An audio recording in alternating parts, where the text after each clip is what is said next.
not go gentle into that good night. Old age should burn and rave at close of day. Rage, rage against the dying of the light. Though wise men at their end know dark is right, because their words had forked no lightning, they do not go gentle into that good night. Good men the last wave by, crying how bright their frail deeds might have danced in a green bay. Rage, rage against the dying of the light. Wild men who caught and sang the sun in flight, and learned too late they grieved it on its way. Do not go gentle into that good night. Grave men near death, who see with blinding sight, blind eyes could blaze like meteors and be gay. Rage, rage against the dying of the light. And you, my father, there on the sad height, curse, bless me now with your fierce tears, I pray. Do not go gentle into that good night. Rage, rage against the dying of the light.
Good evening, ladies and gentlemen, ladies and gentle thems. My name is Gregory Crafts, and I am your Dungeon Master this evening. We apologize. Things are running a little late tonight. Had a bit of an internet outage, and we're still recovering. Kind of screwed up some configurations here tonight.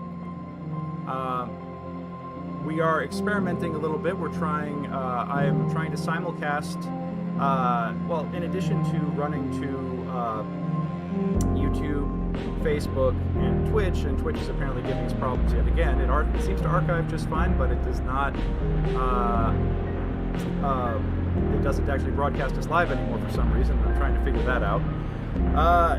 We're attempting to broadcast or simulcast this to Discord via screen share, and I'm looking at it right now, and it looks laggy and awful, and I don't even know if the sound is working. So that experiment might die really, really quickly. But I will tell you guys, one place where I know that this is working just fine right now is YouTube. So I'm going to take the YouTube link right now. This is what I call live action troubleshooting.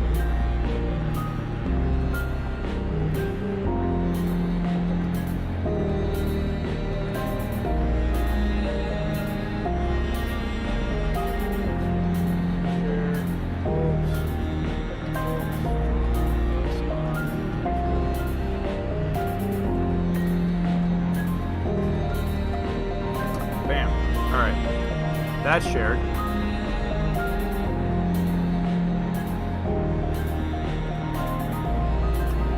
Sounds like somebody's making dinner.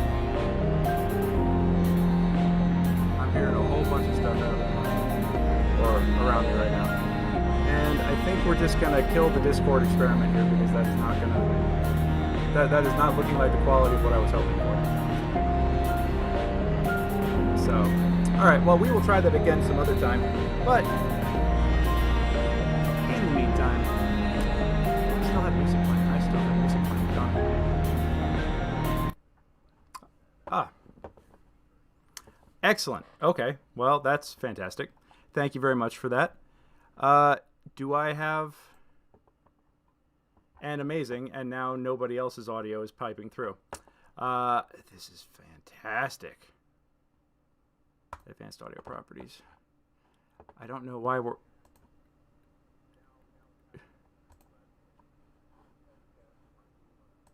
Yeah, I'm not seeing you guys popping on OBS at all. Hold on one second. I changed... Yeah, it's the classic...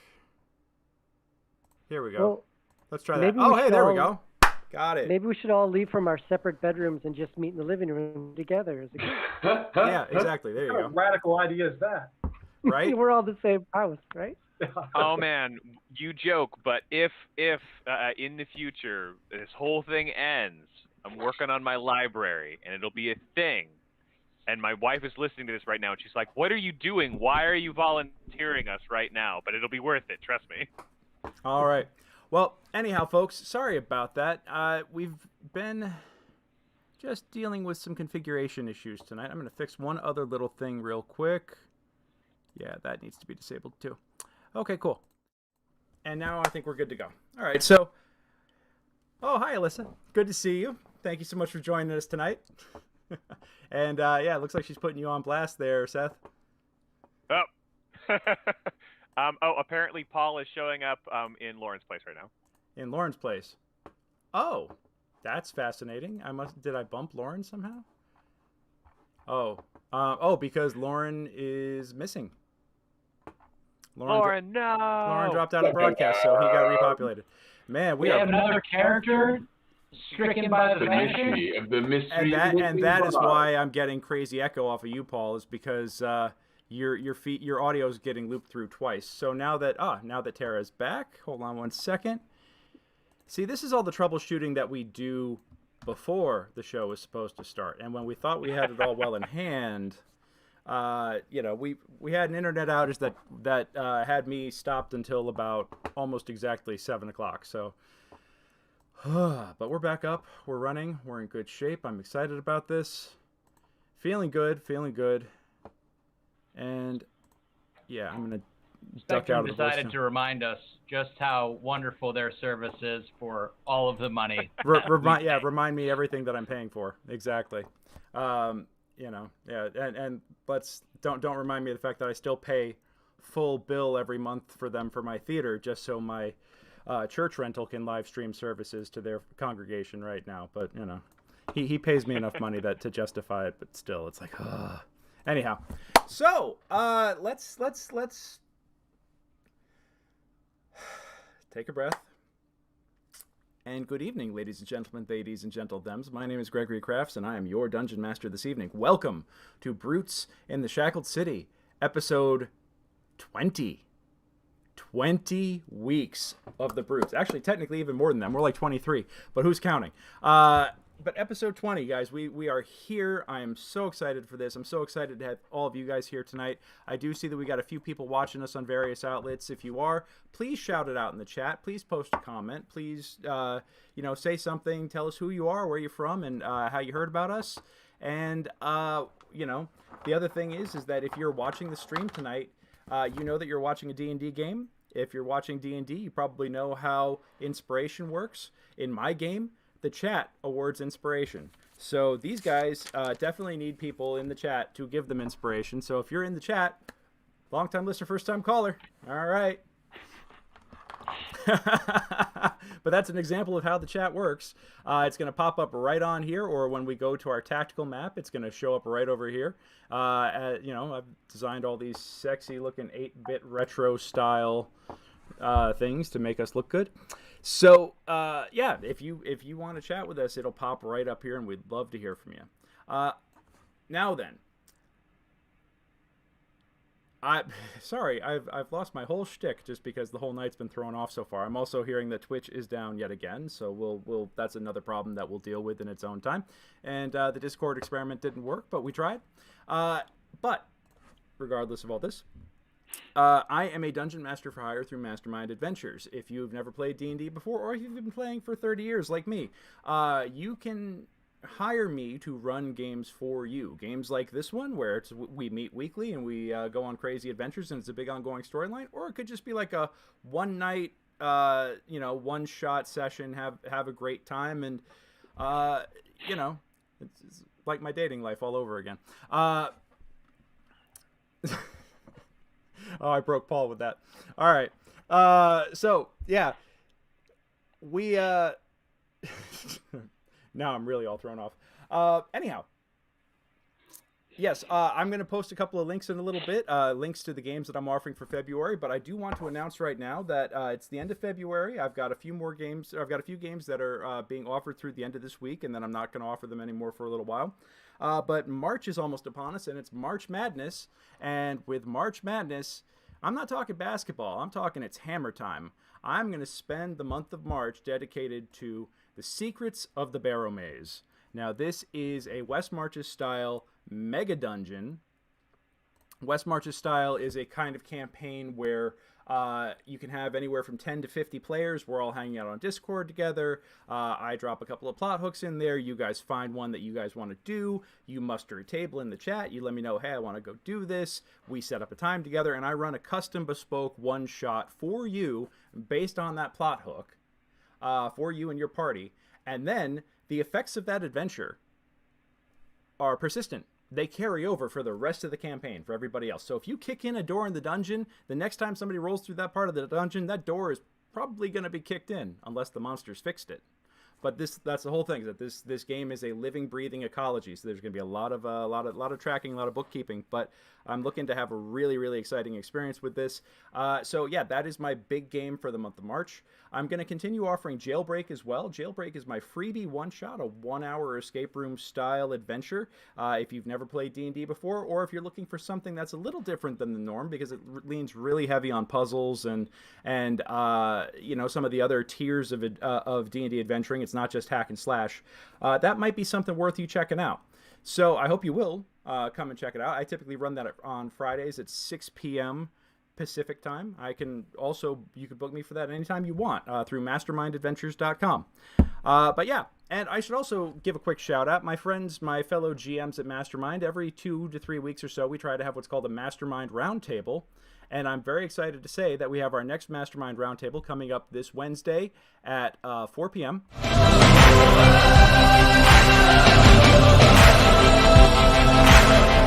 And my audio cut out there because I forgot to add it to that slate. But if you didn't get a chance to read it, it is going to be how to add improv to your game session, how to basically run off the cuff and be more spontaneous, more improvisational in your role-playing. Now, that is going to be 7 p.m. Eastern, 4 p.m. Pacific on Twitch at twitch.tv/mastermindadventures, where you should be able to be watching this right now. I know it's archiving just fine, but where unfortunately you can't watch this live right now, but hopefully it'll be working for everybody else.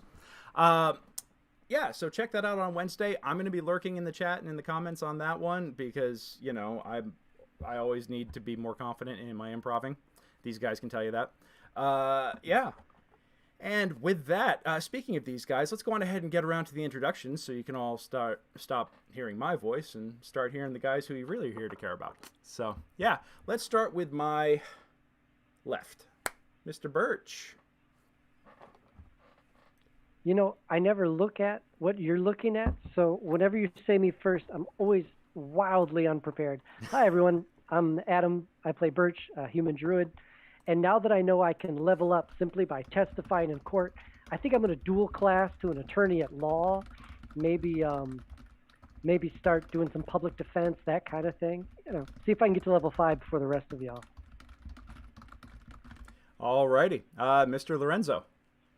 Hey, I'm Nate. I play Lorenzo the Rogue. I'm just looking forward to more beak and tentacles. That was the best part of the last one. But I'm looking forward to, I think, not killing some goblins this week. Maybe just taking some years. And I realized that if you take 2, you get double the pay. I mean, maybe. That would be one way to do it.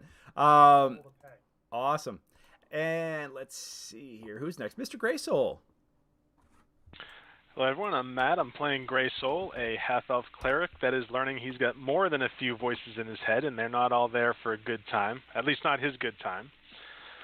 So I'm looking forward to finding out a little bit more about that now that I've learned a Zone of Truth trick from being in court last episode. See if I can maybe get a few straight answers from my mental residents. Yeah, that I've got something figured out for that. That'll be fun. That'll be fun. How about our newest brute?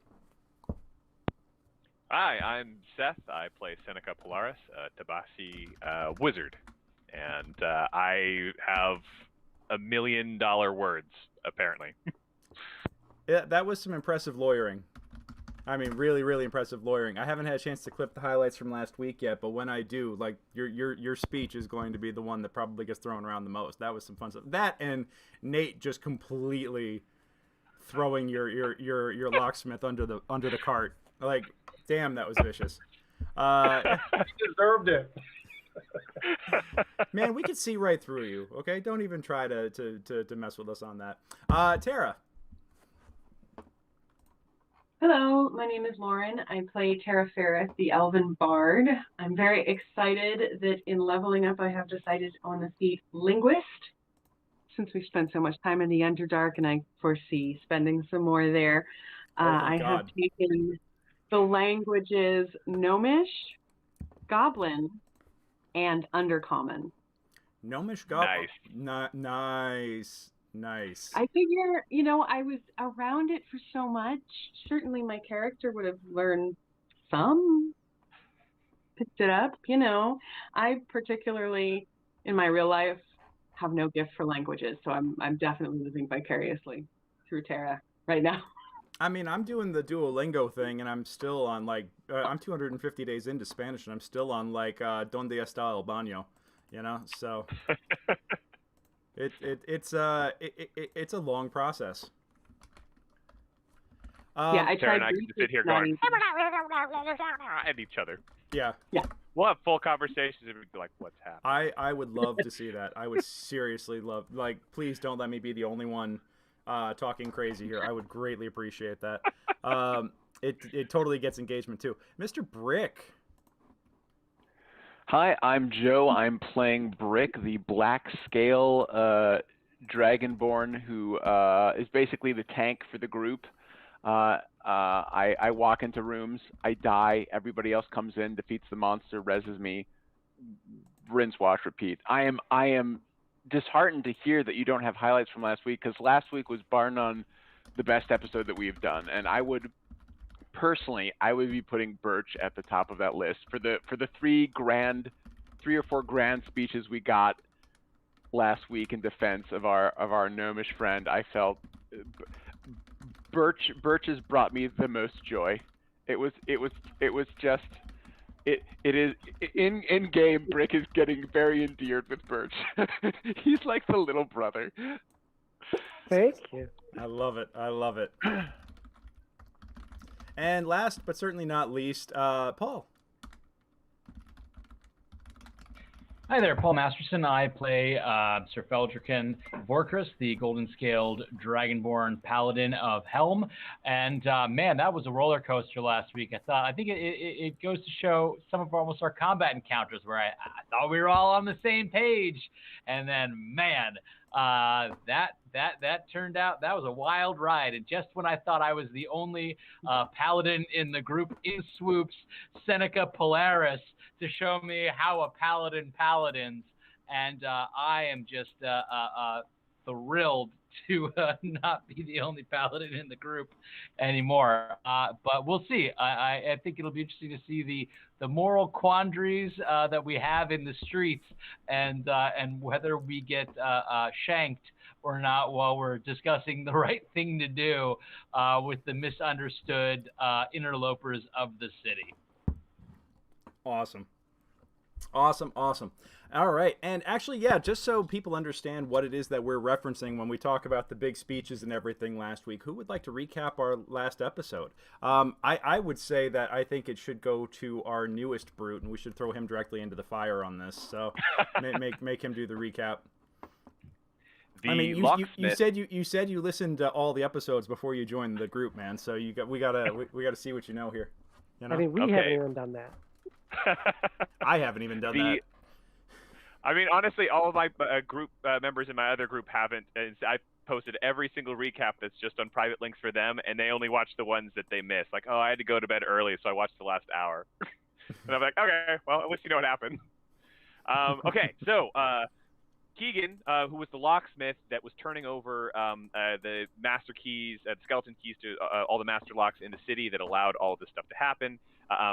After assisting the brutes in getting in, he was being tried by the city because the city views his collaboration with the enemies as being a capital offense, and the brutes were called as witnesses to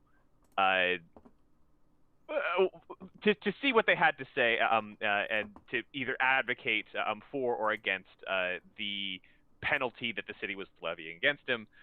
Many of us advocated against it. Not all of us did. And it was pretty glorious. And then they met Seneca Polaris, my character, in the streets, who led him into court. And after listening to the various testimonies from the brutes, Seneca felt so moved as to give an amicus statement to the court on their behalf, taking the side that justice would not be done by eliminating Keygan the gnome, and gave an impassioned speech on his behalf. And between the brutes' arguments and the statement, the judge ultimately decided that Keygan would be banished instead of being executed, which is a tough fate, but a fate that is better than he could have had we not interceded. So good job, everyone. And then we were instructed by the captain of the guard to go and kill and take the ears of goblins who were putting graffiti on the walls of the city on behalf of some warlord. And Seneca didn't like that much. because he was suggesting that we extrajudicially kill a bunch of people whose only crime was their art. Hold on. He did not say kill. He merely said lop off an ear. They live rich, full lives with just one ear, or as Lorenzo suggested, no ears. That's definitely a good interpretation that Seneca would feel a lot better about. So we now need to grapple with the moral quandaries of going after these goblins who we know have been mistreated for the sake that they are goblins, but may be bad themselves. There's an open question as to that because we don't know who these people are yet. We got a message. Tara had written down the graffiti of the goblins, and Seneca, who speaks Goblin, was able to identify that even though the message was in Goblin itself, the name that they had written was not, and that it was some sort of larger creature like an orc or a hobgoblin or something like that. And so we, in addition to that, we also started up on some weapons smuggling, and there's one more thing that I'm missing. Somebody jump in and tell me what it is. I forgot. Oh, and of course the Zone of Truth with Greysoul, being able to go and figure out more of what's going on with the voices in his head. Who's smuggling weapons? Who's smuggling weapons? There's nothing that we know about. Not yeah. Yeah. What's what? No, nobody's smuggling weapons. It's I think Brick is just trying to learn more about the local arms dealer. That's all. Nothing. I haven't shared any of this with you guys. I don't know what you're talking about. Smuggling weapons. I think that there's probably just an audio issue because of the technical things. You probably misheard what it was that I said. Yeah. That's probably what it was. Right? Yeah. Getting awfully defensive about this weapon smuggling snafu. Yeah, I didn't think it was a thing. You know, why don't you talk to the voices in your head, Greysoul? You got enough to do. And this is how the Brute Squad ends. Fist fight. Oh. Yep. Civil War. Yeah. And then they killed each other. And then they kissed. Aww.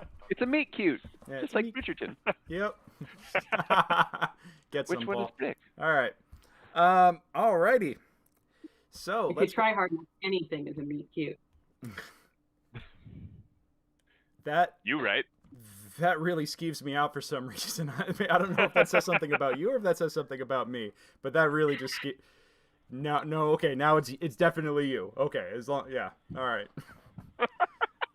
So there we were over the frantically trying not to die body of a goblin, both ears sliced off, and I looked into Brick's eyes and I said, I feel like there's something that I've always felt deep inside. Until now, hadn't felt courage. His hand reached down to pick up the ear. My hand reached down to pick up the ear, and they brushed one another, and we just knew at that moment. That's a different Twitch stream. That's the After Dark edition. Exactly. Brute Squad After Dark. We do those at midnight every other week. Rum-pum. Yep. That's the OnlyFans. That's the Brute Squad OnlyFans account. All right. So, alrighty. Let's pick it back up.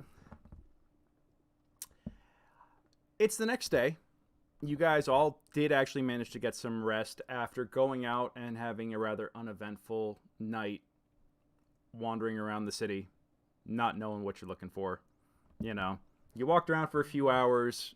It was raining. After about 2 bells, you guys said, "Forget it. We're going to bed. We're calling it a night. This weather is fit for neither man nor beast." And you know that the rains actually have been picking up more and more. It's getting to be the rainy season in Cauldron. And actually, Seneca, give me a wisdom check. Okay. Wisdom. 16. You recognize that the drainage in the city here all just goes down into the central lake. But where does that drain? That doesn't drain. That's a body of water. It's pretty interesting because if they're talking about how this is light and that it's going to be weeks of monsoons coming up, you didn't bring your floaties, is all I'm saying. Yeah. Friends, I've noted that the drainage system in this town seems to drain directly into the lake. Is that correct?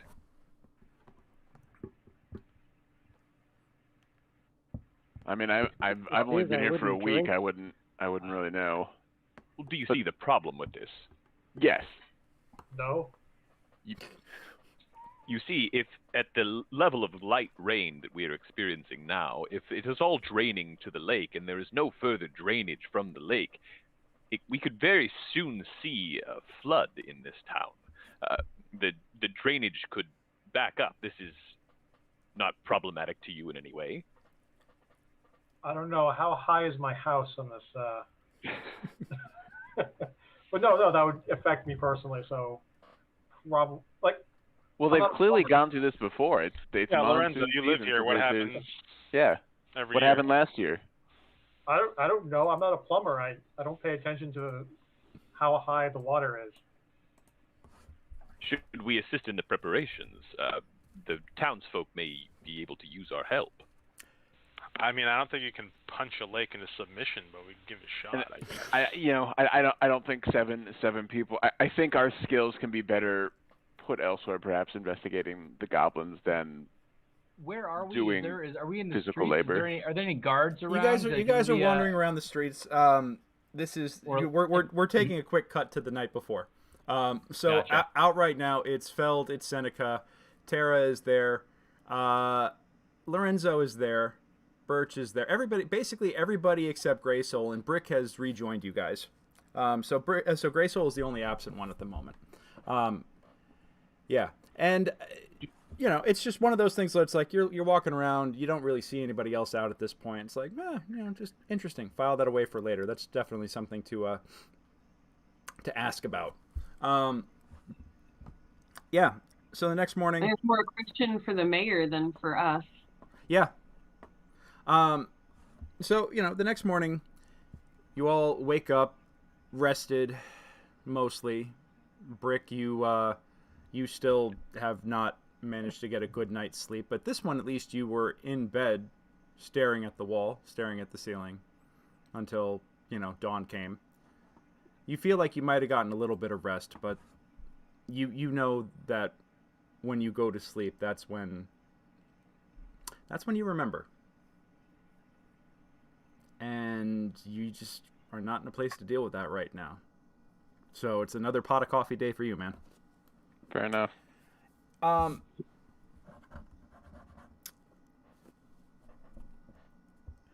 going to start with you, Brick. You wake up and you know that you reached out to CB at the port, or at the bar last night. He's down at the port. At what point are you planning on checking in with him? I figured I'd give him most of the day. I mean, I just spoke to him last night. I don't know how quickly he's going to be able to garner any useful information. So I could check in tonight. I could check in tomorrow night. Okay. I assume info gathering is going to take a bit of time. Yeah, probably. Alrighty, then we'll check in on that at the appropriate time. Lorenzo, how did you leave a method of contact for your contact to reach out to you, or let him know? No, I told him to take the job and guarding the front of the locksmith shop. Mm-hmm. For the express interest, if we ever want to go down there, I have someone who will just look the other way as we go in. Hopefully. Yeah, absolutely. So hopefully he's on that gig. And you just said that you would wander by and just see if he was there, or are you like, did you leave him a method of contacting you in case? I did not leave him a method of contacting me, but I can, every once in a while, just on time off, just check to see if he's over there. All right. If you go wandering by this morning, he is not. But it's a different set of guards. It looks like they rotate 2 to 3 times a day. You learned that pretty quickly because you saw the shift that was on last night. You saw the shift that was on when you wandered through as you guys were going home, going to bed in the middle of the night after your patrol. And you see it's a third shift on about midday. So that leaves Greysoul. Greysoul, you did not go out with the group last night. you rushed all the way back to the Church of Helm and asked Brother Rufus to arrange someone to cast a Zone of Truth for you. You have been sitting in that Zone of Truth all night. And I feel refreshed and jubilant, I assume? Yeah, sure. No, not even close. Not even close. You've been up most of the night, sitting in this zone, talking to yourself because for whatever reason the voices are not coming right now. Nothing at all. They cast the Zone of Truth around you. You sit, you listen, you wait. A long couple of beats. And then you start talking to them. It looks like to the brothers of the Church of Helm that are in the room, the acolytes, that you are talking to yourself. And they are quite disturbed. But not nearly as upset and disturbed as you are as you realize that your calls are going unanswered.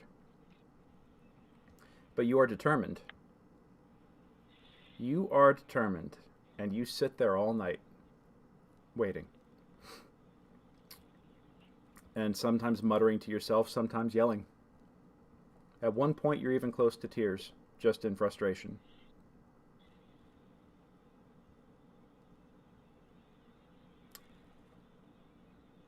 And as the sun starts peeking through the stained glass in the chamber that you're in,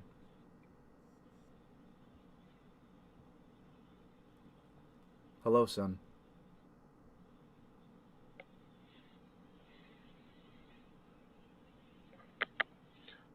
Son? Excuse me? Who is this? You were too young to remember my face.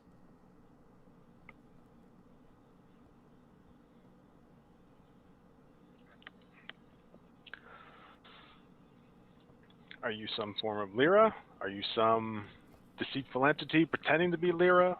Did I make a deal with you? Who are you?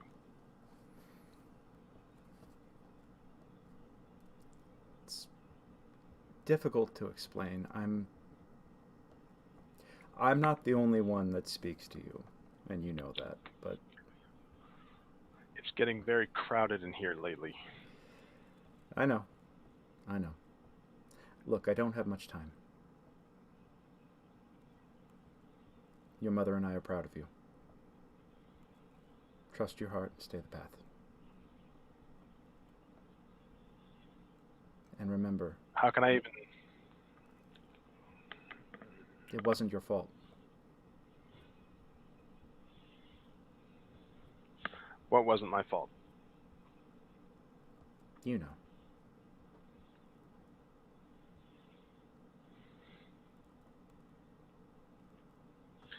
You know who I'm mixed up with? We know that you are a priest, yes. That's how we are able to speak with you now. They thought it important that we reach out. But what did I make a deal with? Something's laughing at me, and I thought it was my goddess, and now I'm pretty sure it wasn't, and I don't know how deep I'm in it. And I brought 6 other people with me. We know. Put your faith in your friends and in your judgment.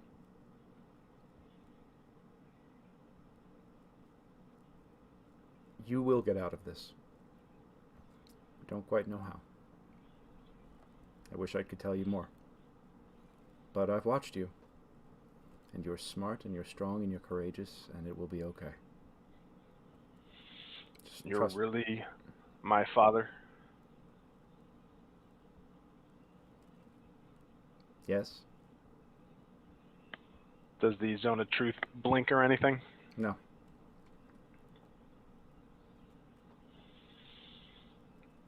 Okay. I can believe you. I hope so. Your mother and I love you.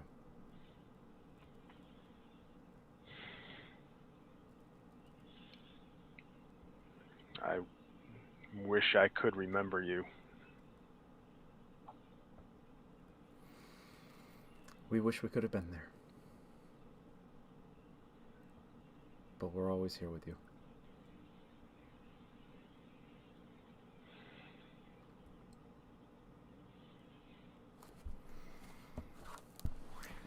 Son, be careful, and that's enough of that. Da-da. Good morning, sunshine. And which one are you? Oh, you know. The one you owe a favor. How are you this morning? Sleepyhead. Haven't even gone to bed yet. What have you been doing all night? Waiting for you to reveal yourself? Oh, Maybe? maybe. Are you done hiding? Hiding? Yeah, hiding. Please. I don't hide Why from don't you anybody. tell me who you are? Who am I dealing with? Who are you dealing with?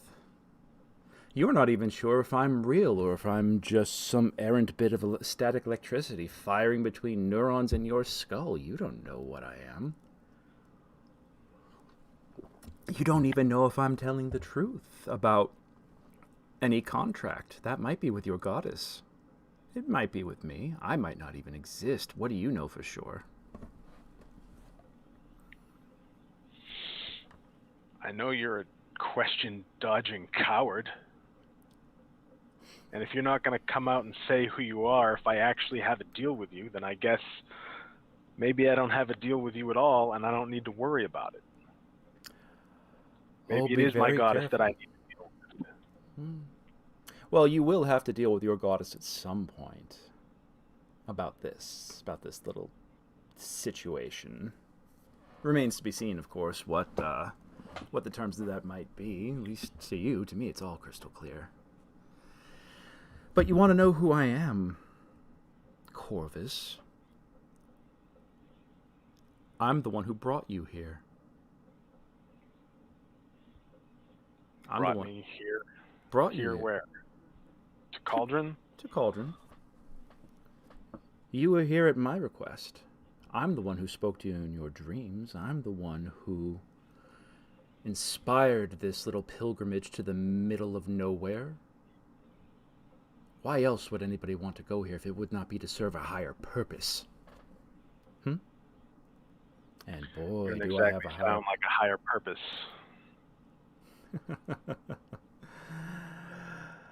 It's all a matter of perspective, Corvus. It's all a matter of perspective. Your goddess may think that my needs and wants are mere trifles. She might think that. Then again, she might be dead for all we know, murdered by Mask or Cyric. Did you know about the imposter churches? Was that who brought you up? Do you know of the Apocrypha of the Church of Lyra? That you really worship the god of murder? No, I don't. Oh, Greysoul, Greysoul, Greysoul. You need to do some research. I do not worship a god of murder. No. You think that you worship the god of lies, the goddess of lies and deception, and illusion, and dissembly. And ironically, I find you sitting here inside a bubble of truth? Ugh. How gauche. I'm surprised you didn't spontaneously combust the second this thing was erected around you.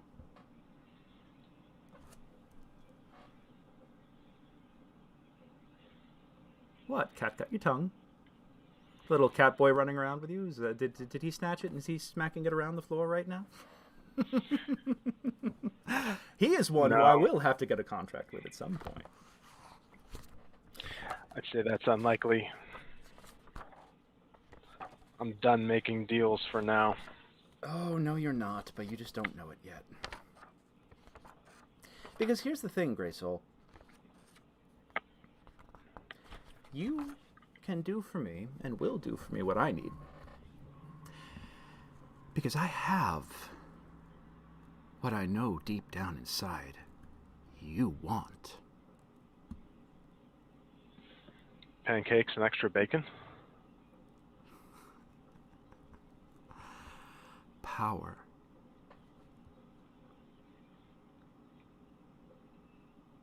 You know it. I've seen your dreams. I've read your mind. Why do you think I picked you? Overcrowded head and all. You know how hard it is to cut through this signal? Good God, I had to take a number just to speak with you right now. Now there's a flash. Okay, maybe I didn't have to take a number, but you understand what I mean. I'm trying to talk to someone who can't even believe if I'm real or not. You know how hard that is on my ego? I know you're real. I just, I don't think you have a corporeal spine. I had one once, a long time ago. I have since transcended. Oh? Yes. And how did that transcension take place? It was ripped out by a demon. Your spine was? Yes. That shows all these years later. But what you find is when you have your spine removed, it's amazing what you could do. Actually, it's amazing what you could do without the entire mortal coil. I find myself to be limitless now.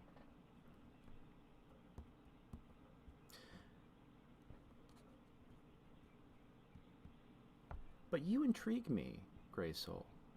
That's why I brought you here. You have a higher purpose, a higher calling. Mm-hmm. Yes. And if you help me,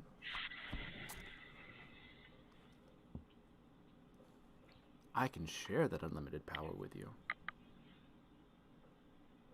And the best part is, Lyra won't care. There's a small flicker.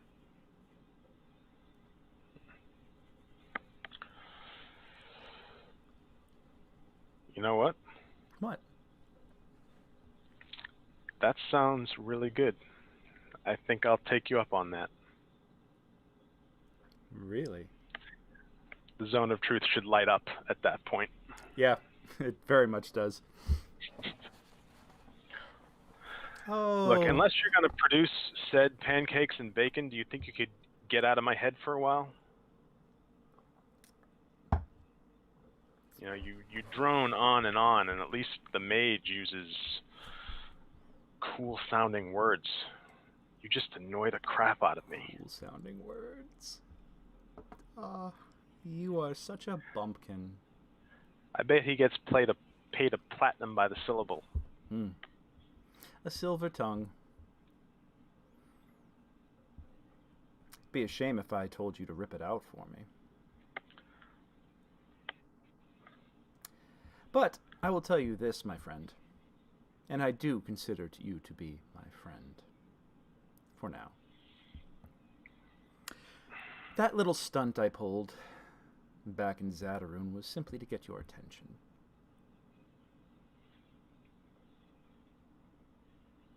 And now I have it.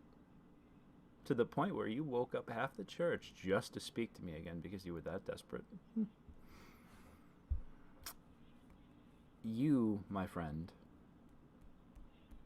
are what I'm interested in, and you are what I want.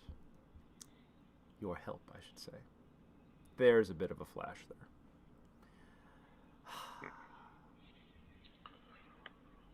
Wow, this thing is really specific, isn't it? I guess so.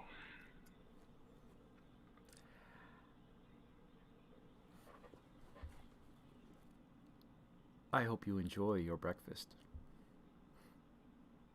And we'll talk soon. Have a nice day. There's a knock at the door. And Brother Rufus is standing there. And he comes in with plates of pancakes and bacon and says, "I think everybody might be hungry. Who's hungry here?" Rufus, you can start right here. Coffee? If you got milk to go with it. Yes. Sure. Absolutely. All right.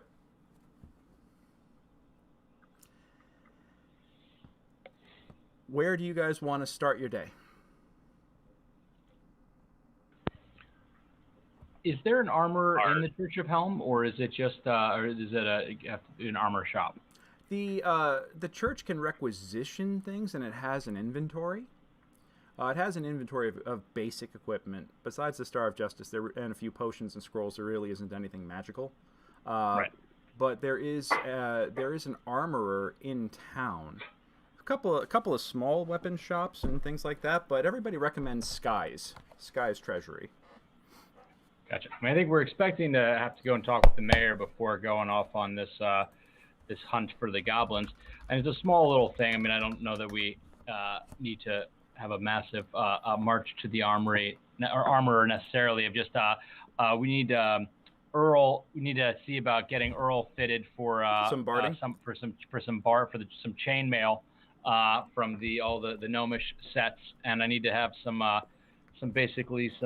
torch holders, Brick and I need our little belaying knobs / torch holders just added on to our plate armor. Quick little thing, but so you're looking for a harness, is what you're telling me. Yeah. Hey, we got to get ready for the midnight special. Sure. The customizing the armor a little bit for until we get our goggles of seeing in the dark, which you haven't even commissioned yet, I might add. Right. But it wouldn't hurt to get them together. Yeah, typically almost everybody is boarded at the Church of Helm at the moment. So, okay. Seneca, you're staying at Blue Crater because you have quarters there. Lorenzo has his own residence somewhere in the city on the Outer Rim. But everybody's generally been using the Church of Helm as like the central meeting point. So you, basically, Brother Rufus comes down with Greysoul and the priest who was maintaining the Zone of Truth all night. Poor guy. He's like having some water, having some vitamin C, and he's going to bed. He's like, he's exhausted. He's pretty spent. So he's like, I'm gonna tap out, guys. I'll see you later. But they come back down and they've got empty plates covered in maple syrup and butter and coffee cups, and they're coming in for seconds as you are sitting, I'm assuming, at the table, probably in the kitchen, the kind of like the unofficial Brutes meeting place. Right. Seneca, you are joining them. I'm assuming you're just walking into the church. And Lorenzo, are you taking any detours on your way over? I'll look and see if that guy is guarding the area in the morning, but I'm not going to approach him unless he kind of weighs me down. Okay. As you, because you're a noble in this town, people kind of know who you are, and since you have your own residence, as you are getting dressed, prepared to leave, and you stare at your mostly translucent visage in the mirror, cursing everything, you notice at your front door a piece of parchment being slipped under it. Oh, interesting. I'll read this. You pick it up, and it simply says, "Second watch." Okay. Excellent. I know he'll be on second watch. And you carry on your way. Yes, I will. I'll head over to the church.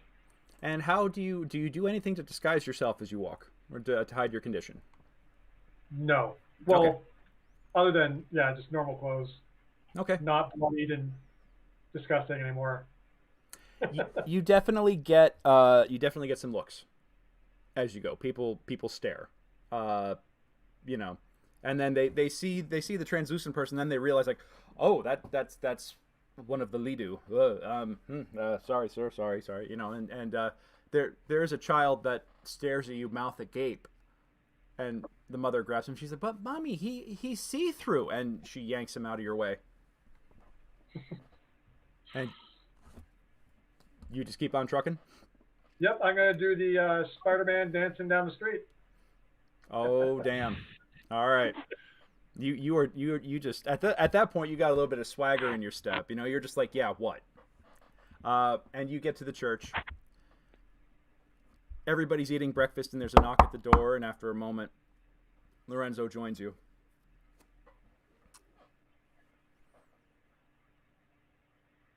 Welcome, Lorenzo. Have you eaten? Can we get you a plate?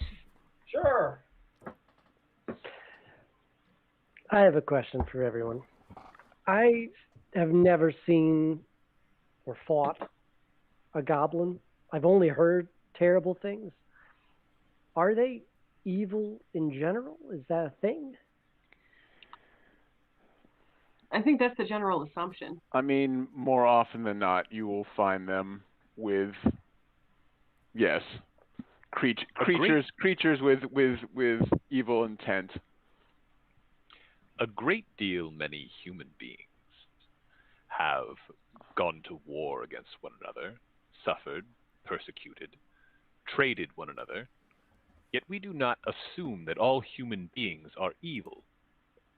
Why then should we assume that goblins are evil? I mean, I gotta say, most of my interactions with them have been in fights because they're doing something evil. I mean, that's just my experience. I don't think I've run across any goblins in a non-violent situation that wasn't usually started by them. So, do you not see the problem with what you have described? You said that your only encounters with goblins have been in violent situations in which they responded violently. Maybe he started those fights. I mean, some of them, yes. Does that make you the evil one then? No. And I do not think you to be evil myself. In my experience, you've shown yourself to be a decent man. Well, Dragonborn, but sure, I see your point. I bring it up because we've basically been assigned to see a goblin, take an ear. Like, it sounds like there's not supposed to be much conversation. We could just assume they're all bad. So this was my point. Does it make more sense to talk to these goblins, to wrangle them up? It seems a bit much to take an ear for it feels vandalism. like a lot. Sorry, Tara. Before taking the ear as well, because otherwise that's not going to work very well. I personally am of the opinion that because it's not just goblins coming in and ransacking homes or accosting people on the street because they're doing something organized, I think a diplomatic approach might be better, at least at first, unless we get attacked, of course, because obviously there's something bigger going on. They're not just upping their clan leader by painting his name on the walls. If this isn't a goblin that they're writing odes to, then surely something deeper is happening here. I don't think pretend to support them. Get them to tell us where they're coming from. I don't think killing them indiscriminately is going to help us. I concur. Goblins are beings that have minds, and as such, their minds can be changed.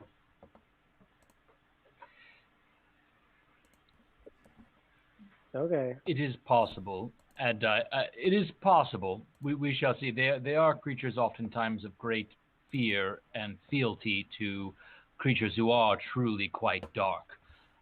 I would say, given the time and opportunity to present them with a different path, it is possible. But like many humans, it is quite frequent that humans, once they set down a path, don't tend to enjoy turning around. But I think it is worth trying to talk to them. I have yet to have an experience where that was possible, but I keep an open mind. If they are found in a small group, we probably would be able to keep from killing them and be able to speak with them. But we should not be surprised, as they often fight in numbers and with very crafty techniques, if we find ourselves quickly surrounded by goblins. At least that has been my experience. They are not to be underestimated in any circumstance. You bring up two very interesting points, and I must ask you, friends, candidly. I'm not intimately familiar with your exploits in the Zadarun. How successful were your encounters with those you combated against? Were you united immediately? Have you developed your tactical expertise in meshing with one another? Oh yeah,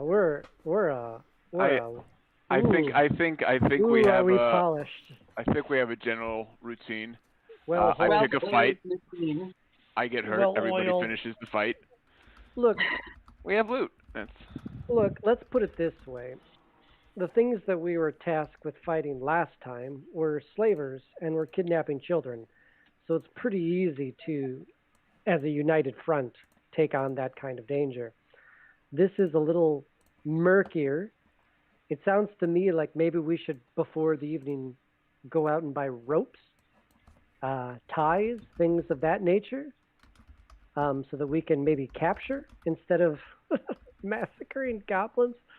I don't know. Who knows? The night hasn't happened yet. Birch, I am only speaking for myself, but I'm not familiar entirely with what your abilities are and what you can do. And I imagine that so many of us are of the same ignorance of one another. Perhaps we can discuss and, dare I say, practice our tactics. Being more united in this will allow us to be able to keep from disassembling into chaos when confronted with an unfamiliar potential enemy. Well, going into this, these goblins to us may view us as hostile, but we are neutral. We are interested not in persecution, but in justice. Is that not so? It's true. All you've seen me do is turn into a dog. So it is complicated. Although I do have a couple spells that might be of use. For example, I have the ability to hold a person magically. So if someone's a goblin, per se, because they are humanoid, is trying to escape from me, I can, in theory, prevent them from escaping, and then you guys can tie them up. That's useful. I can also turn into a large creature, which can, bigger than a dog, which can grapple, that type of thing. Greysoul can heal, that's useful. Lorenzo Not all I can do. Talks to himself a lot. Lorenzo Very good at that. is able to, figure out traps and stuff. But in this particular circumstance, I think Lorenzo is particularly good at getting the jump on things unsuspectingly, sneaking up, surprising He gets them. to jump on those traps with his face. He triggers them so we don't have to. Yes. There's lots of tricks that we have. Any other ideas, guys? Skills that we can use? I mean, we could just have him talk them into exhaustion with his eloquence and large words. Felt like a dig. He's very new. I am very inspirational. Betwixt the two of us, I'm sure that we can whip up quite a set of words. And should we need to drone on enough to put someone to sleep, I am perfectly capable of doing so, although I have a spell that might make it take less time. Spells are good. In addition to this, you say, Birch, that you can transform into a larger creature that can grapple. I do have a spell that might make you even larger. In fact, any of you who may be able to grapple, I can only do one at a time, but should you need to grapple someone, hold them fast, prevent them from leaving, I certainly could increase your size. And goblins are small, right? So if you Yes. make one of us big, maybe we can grab a handful of them. And they would not be able to escape your grasp, I'm sure. just a bunch of them. I love this I idea. suspect 1 or 2 goblins should be enough to get us the information we're looking for. And the rest we let run away, or I mean, as you pointed out, thus far it seems to just be vandalism. They're not killing anybody. They're not assaulting anybody. They're not breaking into buildings. You know, as pointed out, my only experiences have been in, fights. So if they're not hurting anybody, they're just vandalizing. Maybe we cut off Seneca, one ear do of you have- one goblin, just as an example. And then the rest financially not really worth it. Seneca, do you have the ability, or is anyone able to cast a spell that would allow us to track them back to their lair? Or perhaps anywhere we know of an object that, should we capture one alive, being able to hide an object on their person that would assist us in surreptitiously The object finding were their lair. in some way magical. We might be able to track it. It would take me some time to be able to gather the energies and cast the ritual that would allow me to do so. But as long as we kept them within close proximity, a magical item on their person would enable us to track them. There's a knock at the door. Brother Rufus excuses himself and gets up and goes out and comes back a moment later and he says, it's Captain Skellering. He's here to see you.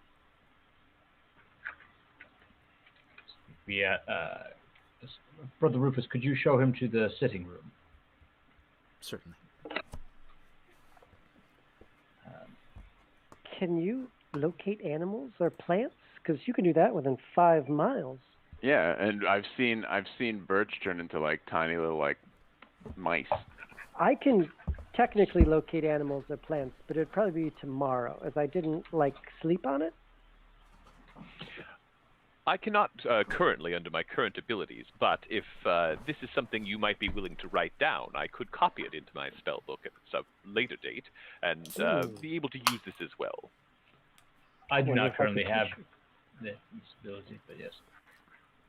All I would need is a bit of fur from a bloodhound. All right, sorry, go ahead. Oh, no, I just didn't know whether, if that worked in such a way as perhaps, crossing a little bit of a dandelion with something like a Brother rose. Rufus returns and sticks his head and he says, Sir Feldrican, the captain is waiting for you in the sitting room. Just for Feld or for everyone? Is this a collective meeting? He said he wished to speak with all of you that were in attendance, so I'm assuming all right. All of you. Shall we go, friends? Yes, we'll shelve this conversation for later. As you guys go into the sitting room, just off the main hall, the captain is actually standing by the fireplace. He's got his back to the door as you enter. Good morning, Captain Skellering. Good morning, Sir Feldrican. How was your hunt last night? We were not able to find any goblins. Were there any sightings of them by the town guard? Not during the night last night, but as you are well aware, the weather was awful. There was some fog rolling in. I had hoped that the horrid conditions would deter the little buggers, but unfortunately not. We had a warehouse broken into and looted down at the docks. And Sorry, please continue, Captain. And we also had an instance of a violent robbery outside of one of the taverns, and he insists that it was by a pair of... He may have been well in his cups, but he insists that it was by a pair of short, heavily armed green thugs. What does that sound like to you? Have they broken into buildings before? My understanding previously that it had just been vandalism, not a breaking and entering. Vandalism and some petty theft, but this was a warehouse with food. It was one of the food stores, and they definitely took what they could and ran. Was there anything special about this this food? It's mere produce. But nothing. We've been putting together some ideas of how to perhaps find their hiding space. I'm just wondering whether there was a particular type of apple from or a particular type of food as opposed to common grain, in terms of anything that we might be able to perhaps use as a bit of a tool that they didn't realize they were leaving a bit of a trail behind them. I shall endeavor to learn more about the exact nature and heredity and of what was taken, but from what I understand, it was common produce, fruits, vegetables. We were discussing last night as we were looking for the goblins that the rains seem to all drain into the lake. Has flooding been an issue for the city? Is this something we should be worried about at all? Ah, yes, I forget that you are new here. Yes, flood season is almost upon us, as a matter of fact. But we fear that not. Every year the churches send the best and brightest of their priests. As a matter of fact, that's where your high priest is right now. He is currently off having commissioned magical wands of control water that will help us control the floods. It's a whole festival now. It's been very, very commercialized. It should be starting in a few weeks, but it seems like the rains are coming earlier and earlier every year now. But yes, that will be that should be happening soon. When this year it's the Church of Helm's turn, and when your high priest returns with the wands, I believe he's actually due back in the next day or two. Perhaps longer. What day is it? This is what happens when you don't sleep very much because you have the weight of the world upon your shoulders, friends. Yes, he will be back next week. And when he returns, he will have the wands with him, and the festival should go off without a hitch. And do you know, did the mayor wish to speak with us about anything other than this search for this Drakthar and the goblins? In our search for... The mayor is not terribly aware of the goings-on with the goblins and the guard. He has enough of a briefing to have an awareness of the situation. No, from what I understand, the mayor just wishes to meet the saviors of some of Cauldron's citizens and express his gratitude. I see. He met us. And under duress and terrible circumstances, and I can assure you that Keygan was taken to the gates and managed to leave the city unmolested. What has become of him since then, I know not, but I do wish him safe travels. We were speaking about goblins. Those of us who have encountered them in the past have not encountered them under civil terms.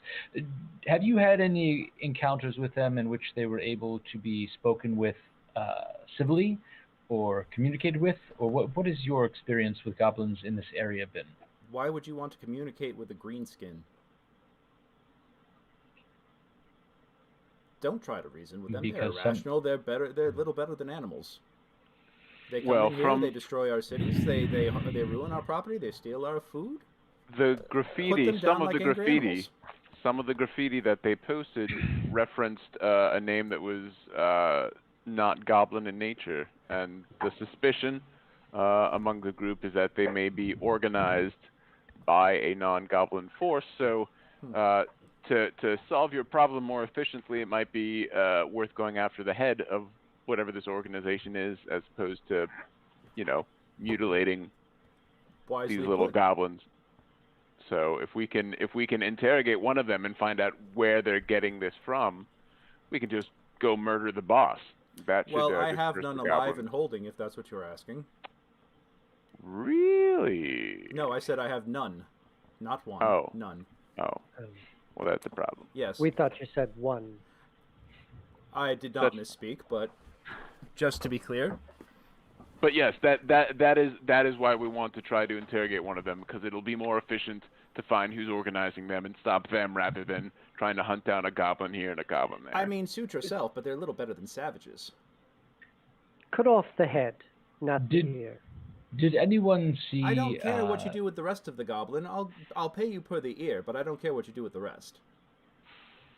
Did anyone see which direction the thieves from the warehouse or the two green-skinned individuals who were reportedly assaulted the individual outside the tavern and which direction they fled?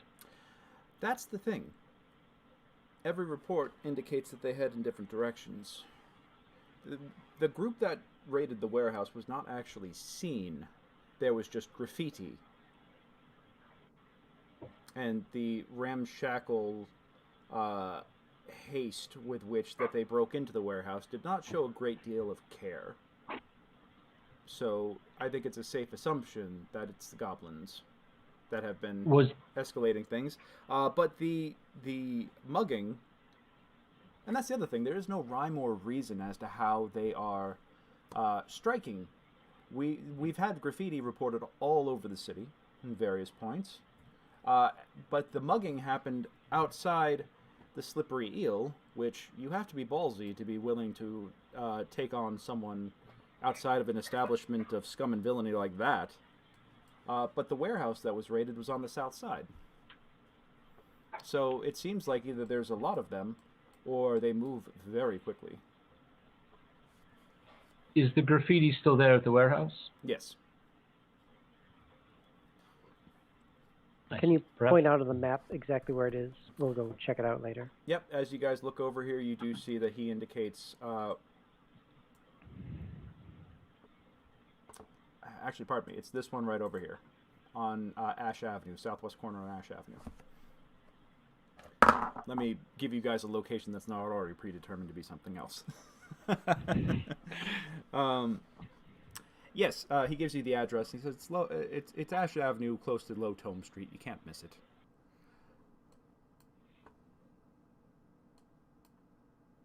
And they never hit the same place twice. Doesn't seem that way. It seems like that they're working very Paul, hard. you're muted. I meant, thank you. Was there anything else that we could do for you, Captain Scallarang, or No, I merely wanted to come in and get an update. And besides, the coffee here is very good. Captain. Yes. Have you been at your post long? A few years now. I see. How long have you been at the academy? Long enough.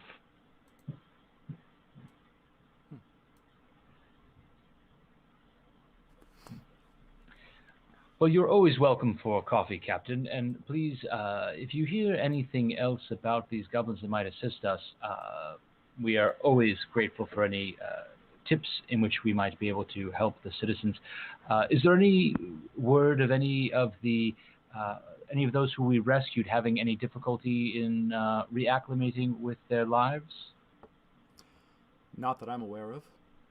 They were very grateful for the beverages that you purchased for them at the Tip Tankard. There was a small reunion of friends and family, and when they found out that you had left a tab open for them, they were deeply grateful. And I believe that the owners actually waived the rest of the bill that night as well. So they are deeply appreciative, even if they disagreed with you over Keygan. They understand that you are responsible for their rescue and their well-being. And while I know that some harsh words were spoken outside the courthouse, they are grateful. In time, hopefully, we will all be more mindful and watchful neighbors of each other, and some good will come out of this terrible event.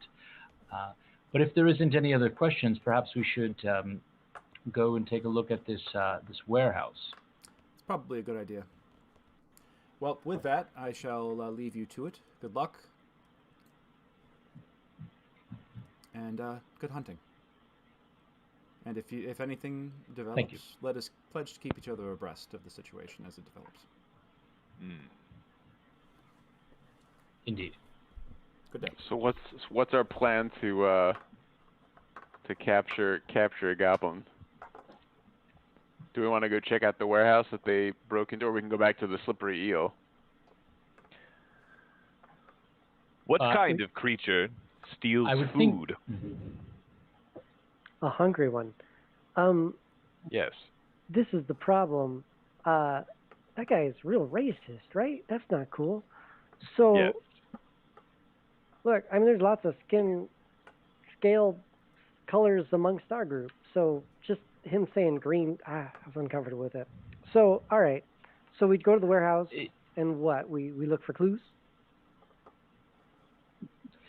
Well, I would think that first thing we need to do is look at the writing on there to ascertain whether or not it appears to be Goblin or whether they are assuming that it's goblins and it is another group who is robbing the warehouse and making it appear as though it is goblins. We know there are many different enterprises moving around the city, and that the guard has been infiltrated, so intelligence could be shared that is being used by any number of groups to cover a theft.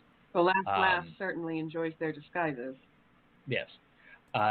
So my thought was, if we can establish that it was indeed these goblins who raided it, get some sense of how much was taken, whether it was as much as they can carry, or if they just filled their bellies, or if there's any direction in which they went, that seems to be our best clue at the moment to discern what the nature of all of this is.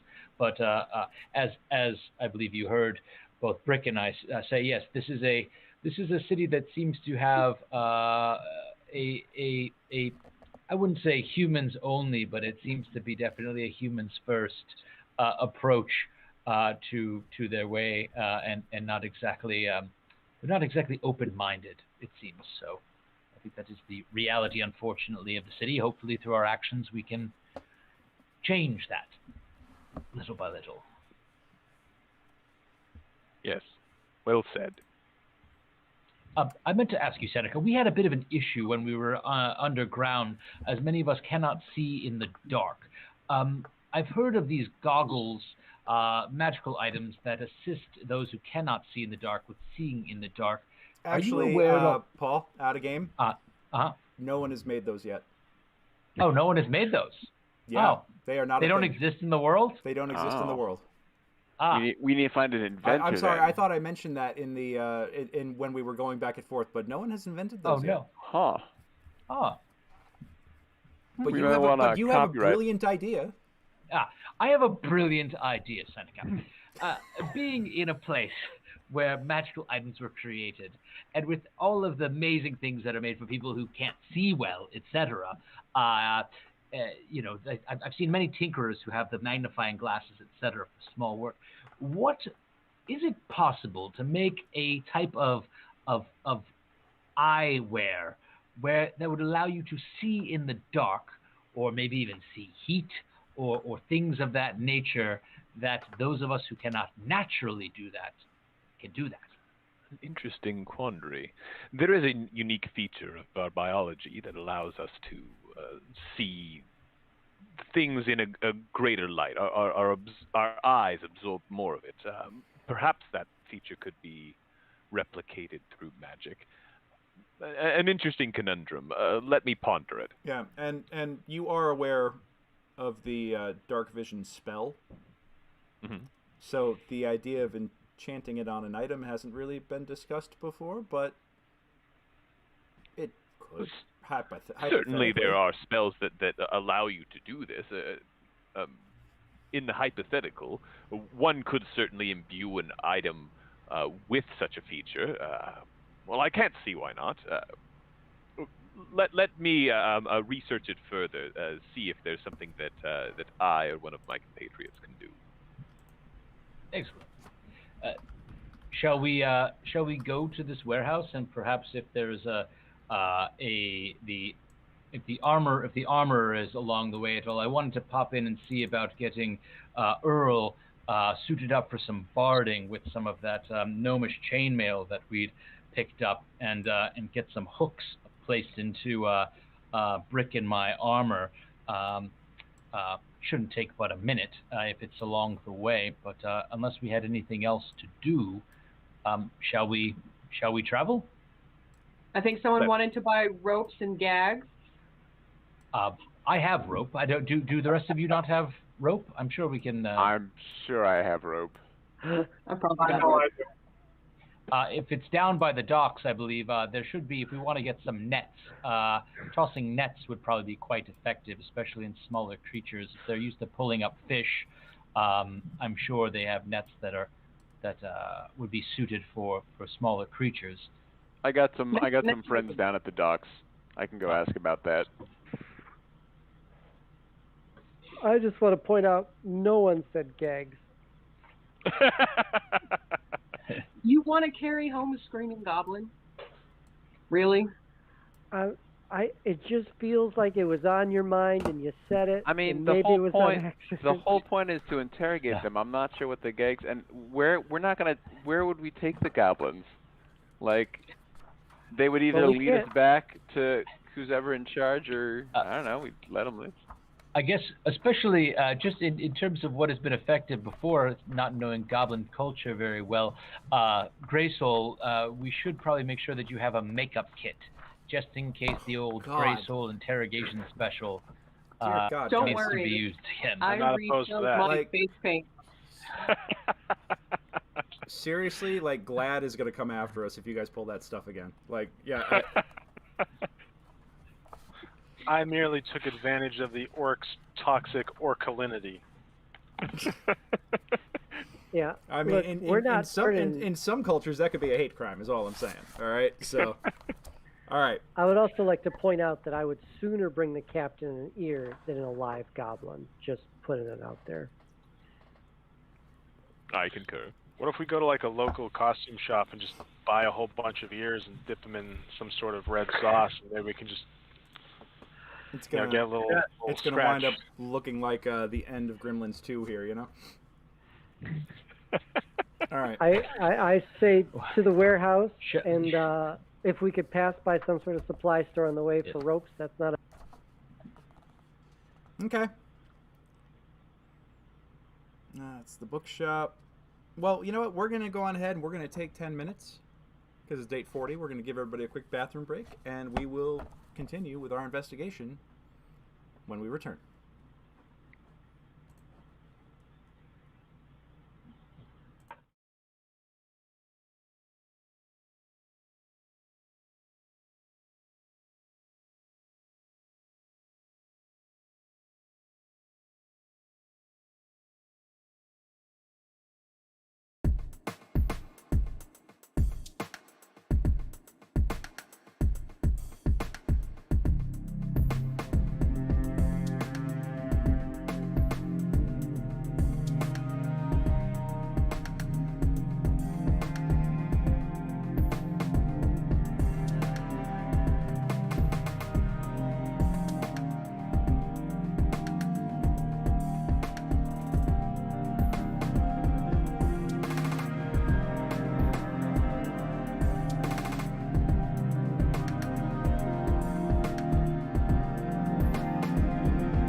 back, y'all. All right, back from break. So speaking of which, thank you guys. I've seen a few folks interacting with the stream here tonight. Thank you again for that. Corey, Susanna, thank you guys for liking the stream on Facebook. Kristen, thank you for watching on Facebook and YouTube. Switching back and forth, appreciate that. Anybody else who's hanging out with us tonight, please feel free to shout out in the chat. We would love to hear who you are, how you heard about it, and what you're enjoying most. I hope everybody's having as much fun as we are, because I'm having a great time tonight. Especially now that we've got everything up and running securely, and yeah. So yes, and once again, don't forget that it is the chat who awards inspiration in this campaign. If you really like the role playing, if you really like what the characters are doing, give them a reward, give them an incentive. Let them know that you're picking up what they're putting down. All right, and you can just shout it out at any time. Except my players. I know that some of you guys like to lurk in the chat, and no, you cannot give yourselves inspiration. Oh, I should probably disable the music. There we go. Anyhow. There goes my whole plan to be effective in combat. Yeah, sorry about that. All right. Well, anyhow, like I said, we are back and live now, and yeah, let's pick it up. Where are you guys heading first? The ball and gag shop. Do we already get our stuff? The second I say it, you guys all start commenting, and really? This is what you do? Yeah, all of you? Okay, yeah. I can give it, guys. I can also take it away. I'm just saying. I think we were going to swing by the armory, the smithy, real quick on our way to the warehouse. Okay. All right. So you guys head over to the smithy. The smithy is on the eastern side of the city. Actually, it's almost the south. It's south by. It's east by southeast. So as you guys are on the map over here, as you approach, you can actually smell smoke of hot burning fire. You hear that sweet sound of tang, tang, tang. The rhythmic hammer beats of metal being, rend into submission. And as you approach, you see that the shop is actually open-fronted, and there's a large, muscular human, bald-headed with a goatee, working with a heavy apron and gloves on, and a hammer and tongs as he works on what looks to be the blade of a sword, shaping that, folding the metal over repeatedly. And he sees you approach and says, "Good day." Good day, sir. I am Sir Feldrick Vorkrist of the Church I'm of aware Health. of who you are, sir. Yes, welcome. I was wondering when you would come by. I was looking to add a couple of simple things to this plate. I was looking to add some metal bits that could hold a torch or a flag should it be needed, and also a ring to loop rope through should I need to rock climb or traverse down an area where I needed to be pulled up or lowered. This is decently fitting armor that I took from one of the hobgoblins that were keeping captive our friends here of the city down below. But and he sets down his work. He takes the blade that he's working on and plunges it into the water.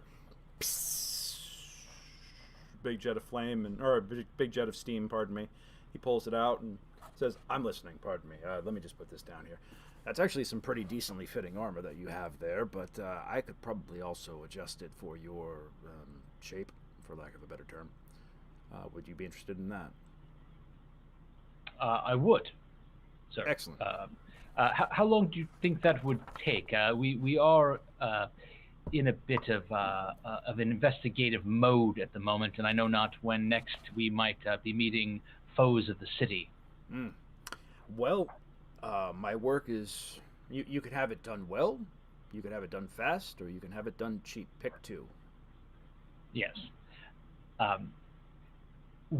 long would it be if it is good and fast? Good and fast? That's the expensive option. Good and fast, you leave your armor with me here. Today, I could probably have it ready for you in about 2 days.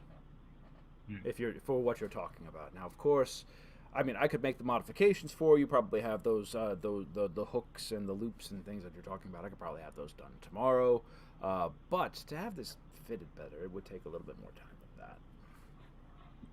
Well, we do have. I might have to. We do have our old armor filled, so we could, worst case scenario, drop the new ones off, have them repair them, upgrade them while we use the older ones. This is true.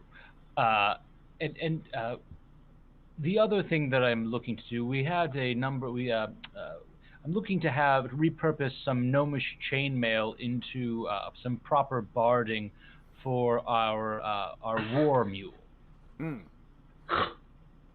War mule. Fascinating. Yes. Okay. Well, you'll have to bring the beast by here. I'll have to get proper measurements. And how much chain do you have?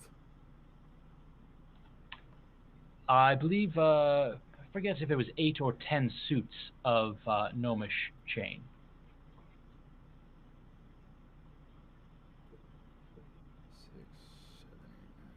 That almost might be enough. I might have to pad that out. And again, that's another one of those where you can have it done fast, you could have it done cheap, or you could have it done well. Yes. Pick two. Probably well and cheap for all of it. What are these timelines, I guess, and what are the prices we're talking about? Well, as a craftsman, I do work as a master's hand. I would have to say that for the rush job on the plate mail, I think to do the two affixed things, it's going to be, if you need this done that quickly because you're afraid of, that you feel that you're going to wind up in combat, I'm going to say that it's going to be 25 gold for the modifications. That's materials plus labor, plus the rush job fee. Normally it would be about half of that, but right now I'm backed up, so if you want me to make this a priority, it's going to cost double. As for the barding, modifying existing suits, not so bad. I mean, you're providing the materials at that point. I could probably get you... Honestly, it depends on how much extra materials I have to get, but I think a suit of barding... Hold on a moment. He goes through. He actually is like, I'm gonna. It's gonna take me having the measurements of the beast before I can give you an accurate count on that. But hold on one moment here. He starts flipping through. Let's see.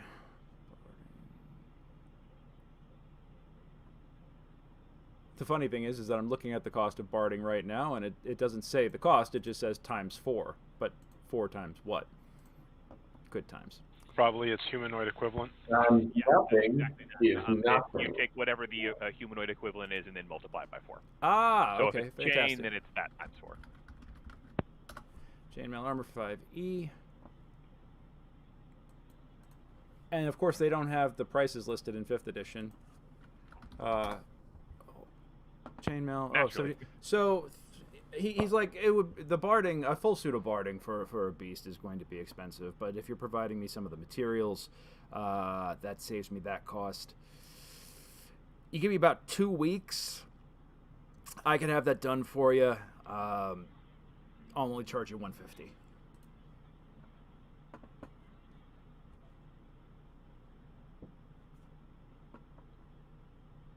I mean, do you think someone's going to attack our mule?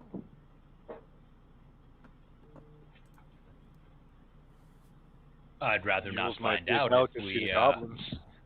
You never know what kind of collateral damage will happen when someone wants to hurt the ones you love. Are we collectively pitching in on the cost of I mean, are we riding the mule into battle, or are we leaving the mule in the back? You're probably small enough, Birch, that you could if you wanted to. I can turn into a war horse. This mule means nothing to me. Well, you probably beyond a wouldn't want to nice... ride the mule as a war horse. That's probably irrelevant for you. my point is, I don't know what the armor's for unless you're planning on shoving it head first into the battle. I feel more as a mascot. Clearly, you never watched the final season of Sons of Anarchy and watched the body count of pets. No, I love animals and will protect animals. I think it's better to not put them in danger. I feel like this might just be a soft spot for Phil. He's grown. Well, you've got the money. Well, I will keep that in Right? mind. It would if I was making it whole cloth, it would be 300 for which gold. the money can be spent on. Yeah. It would be 300 gold if I was making it from scratch, but since you're providing the materials and I'm just providing the labor, I'm only charging you for the labor. I just want to make that clear. And I mean, we have all of us at least 600 gold apiece. Is Earl here?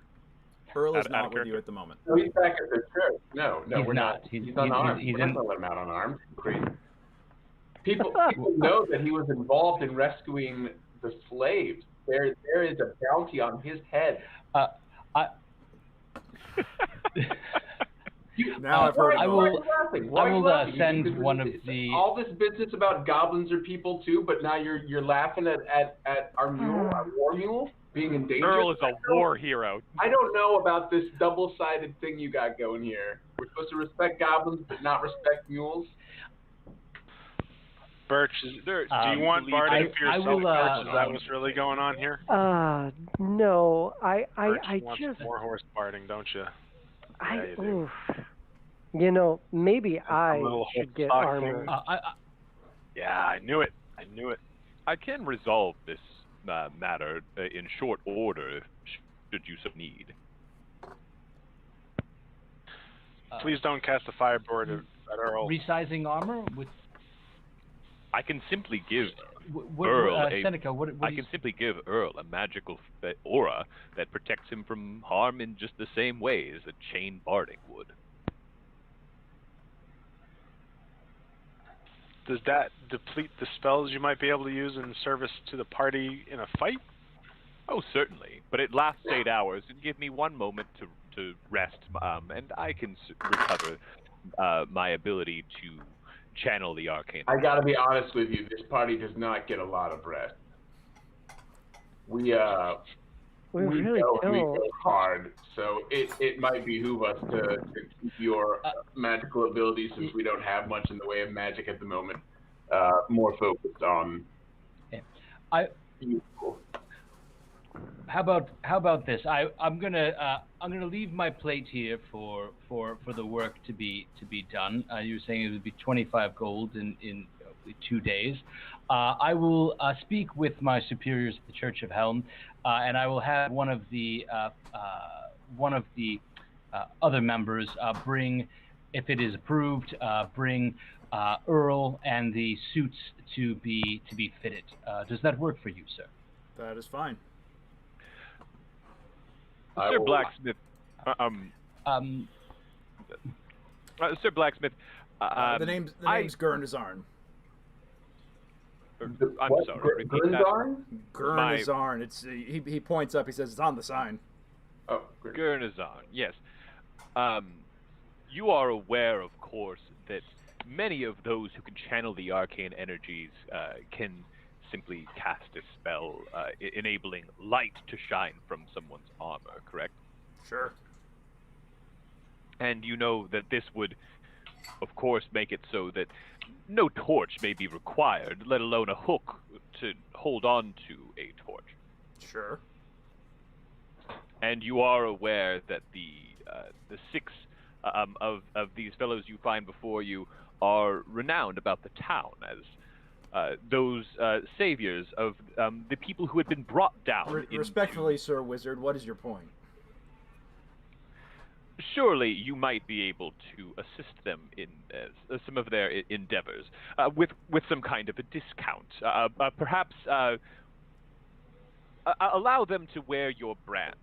As a blacksmith, you certainly have a literal brand you could burn into the eye. I literally am the blacksmith in town. I kind of have the market cornered. There are no other blacksmiths other than you. It's a monopoly. Would you like there to be? Is that a threat?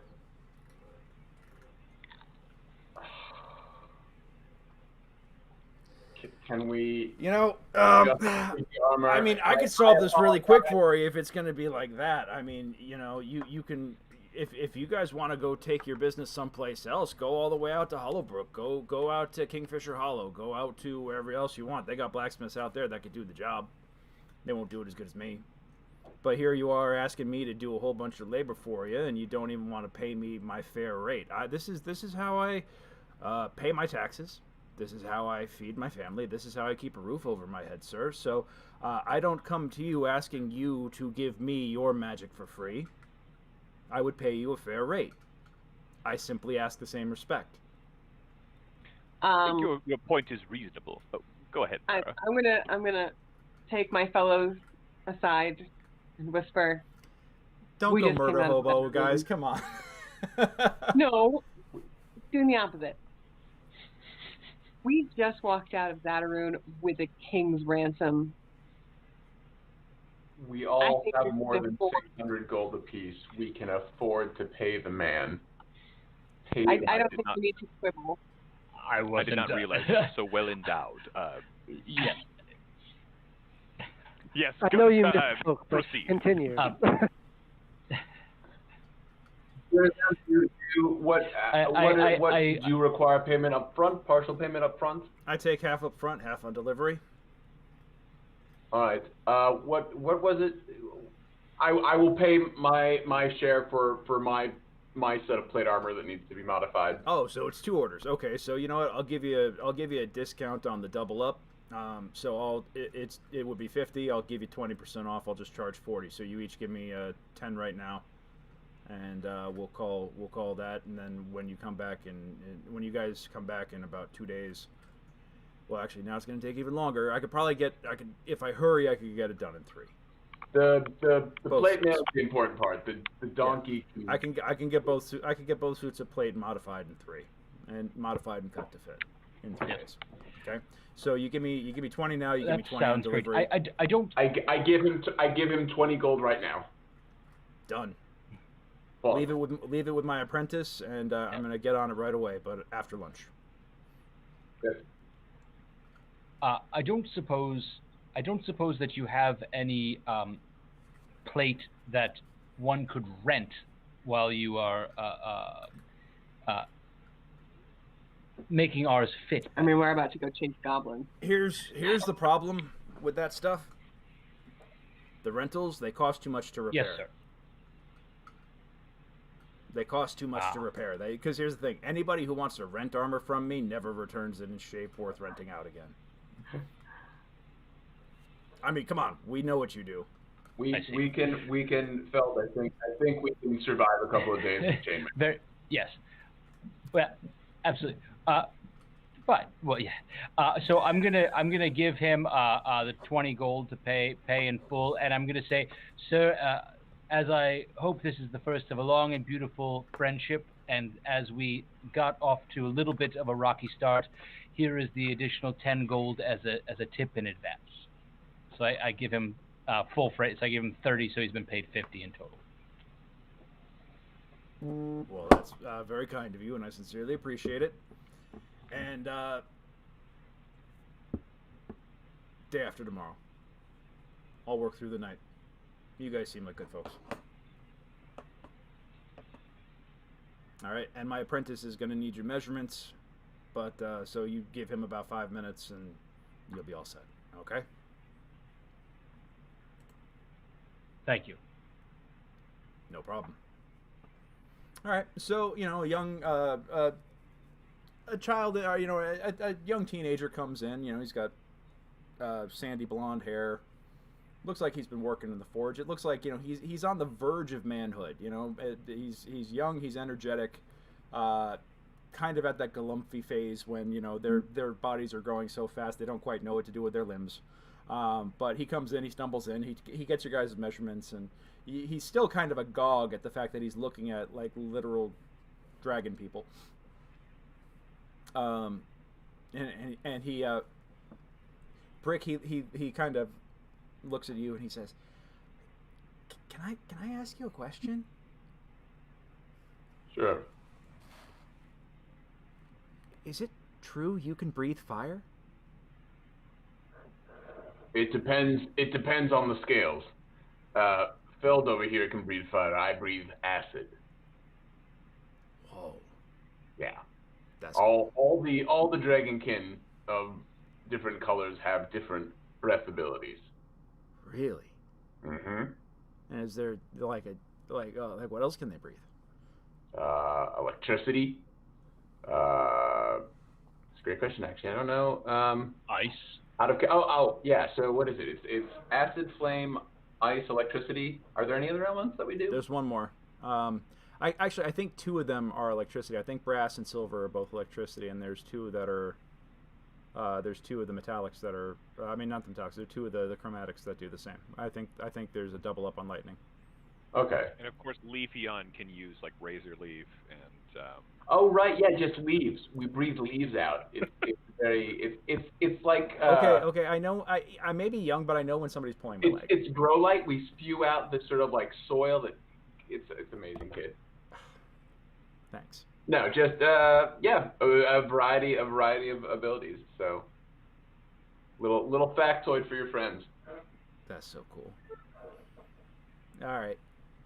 Yes, and poison. Poison is one. Oh, poison cloud! Crap! I can't believe I forgot that. As he takes my measurements, I Oh, go on. As he takes my measurements, I hand him a gold and I say, "Thank you for your assistance." Oh, thanks. Well, you're welcome, and thank you. Wow. His eyes are as big as saucer plates. He's never seen anything bigger than the silver handed to him before. So, yeah. Okay, so you guys are all set there. Now what would you like to do? Apologize to my group. Off to the warehouse.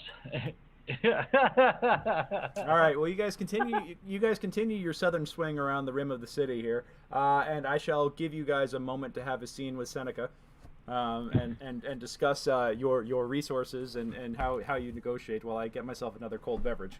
So. Friends, I do apologize for my indignation. I appear to have overstepped, and I hope not to besmirch your honor again in the future. My apologies. I mean, some of us don't have much honor, so I wouldn't worry too much Your about apology. Yeah. Your apology is accepted. I think we've been dealing with some very unfriendly people of late, so it makes perfect sense. And I appreciate you getting us a deal. After all, our tools, etc., do not come for free, and there are many who do not do favors to those who don't look like them in the city, it seems. But as we've said, hopefully we can change that for the better. Also, you can't haggle with someone who has a monopoly. That's the point of having a monopoly. You are correct about that. In the future, He gave you guys a deal. Come on, you know, you guys bought in bulk. He knocked 20% off. He didn't have to do that. So. Also, I do just want to clarify that I am the animal lover of the group. I still hold that position. I just argue that having the mule 100 yards behind us is better than fully arming it in $300 worth of gold. Plated armor. That's all. Yeah. Makes sense. If you deck out your mule in gold, It's only 150. I'm gonna. It's not decking sure. out in gold. It was It's gonna just be gonna in go chain. this way, Earl. Yeah. Yeah. All right. 1 carat, I have 150 high gold hopes. gone. I think you're underestimating Earl. So you guys get to the dock. You guys so get I to think the we're warehouse. going to the. Yeah, you guys get to the warehouse at the docks, and give me a round of perception checks. Perception. Nice. I'll take it. Ooh. Oh damn. Brick, you recognize the guy at the door. Is it CB? It's CB. CB is actually standing at the door, kind of standing guard. And Hey. the rest of you guys notice that the front door there's the big elephant doors, and then off to the side is the person-sized door. And it looks like the person-sized door had been smashed in or kicked in, and CB is currently hanging out there, standing guard. And you know, he's got a toolkit next to him, but it looks like he's waiting at the moment. And yeah, across the front of the elephant doors is sprayed some goblin graffiti. And CB says, "Brick, good to see you, buddy. What you doing here? You coming here visiting me at work? What's going on? I haven't even had a chance to look into that thing for you yet." Oh no, don't worry about that. It's not about that. We had heard that the warehouse had been broken into, and the city guard thinks it was goblins. That clocks. That clocks. You know, you got they ransacked a whole bushel of apples, and you could tell that they you know, bit into them. You see little tiny teeth marks and stuff like that. And you know, I mean, it was raining last night, and there was muddy footprints up in the ground. I mean, the bare feet with claws and stuff. Like, I don't know. It didn't look human, but kind of humanoid. Have you had issues with goblins raiding the warehouses before, or raiding? No, but back in my back in my you know, sailor days, sometimes you have encounters. You know, back when I was with the merchant marines going through Chult, you know, you see those ones that climb up on each other's shoulders and do the whole war dance thing, and they got the big masks on and stuff like that. You know, you see them treads going through the mud. You recognize them. Was anything else taken or damaged as far as you know? Nah, they busted into a couple of crates full of food. They jacked up the door here, but I mean, other than and of course they painted on the wall. It looks like somebody defecated in the middle of the place, but other than that, I mean, that's on par. Tara, what does it say, Tara? Do you know? Can you decipher it? I know you've been reading a lot lately.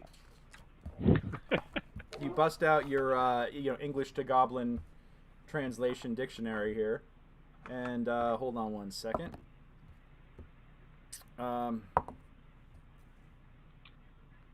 Yeah, I will show you what you see.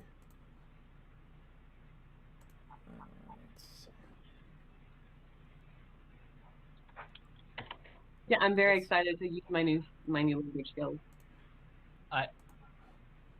I look around to see if there is any of it written in the poop, and if there is, I'm going to ask Tara Ferris if it was one of them before was we'd heard that as a Murd wrote this in poop is apparently something they've been having pop up on multiple occasions. I find out whether I just hit we show might to be players. You guys run should into actually Murd. see. I will show what. Let's switch over here. I'll show everybody else what's going on. But you guys see that that's the. This right here is what you guys see. And Tara, give me a wisdom check just for translation's sake.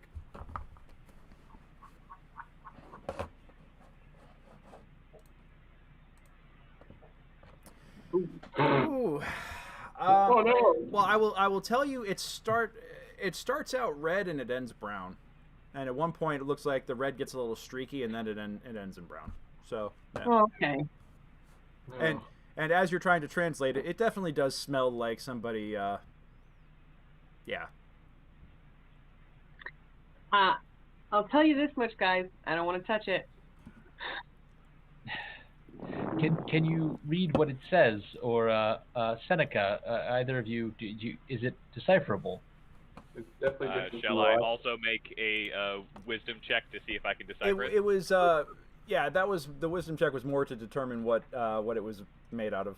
And I mean, even a roll that poor was enough to detect the smell of feces.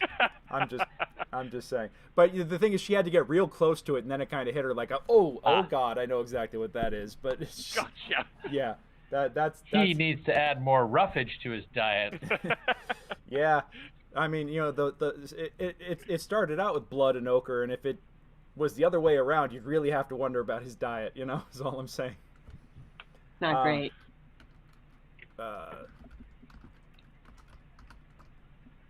So yeah, so we should be able to read it regardless, right? Because if we speak the language, we don't need to do any kind of a check. Well, judging by that crappy writing, they're clearly not educated.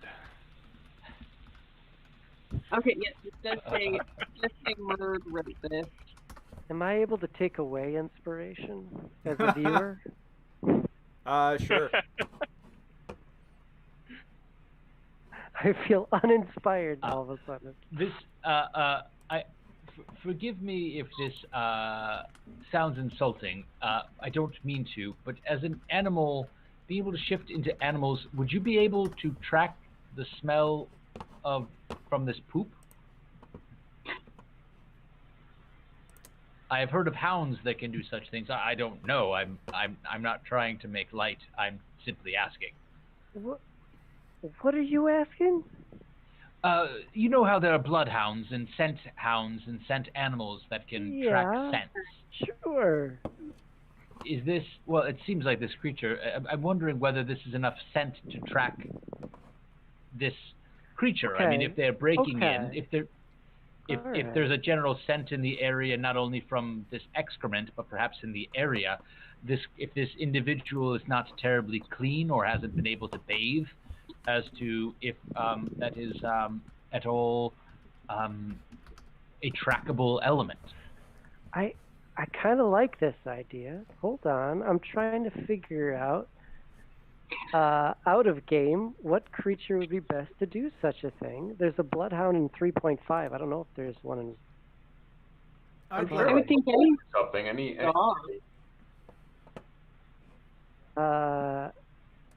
yeah. Well, all right. There's a bloodhound that can identify and follow scents, and able to help his master search. I mean, I could turn into a bloodhound. I kind of like that. Are you guys down for me to do that? Have we properly investigated this area?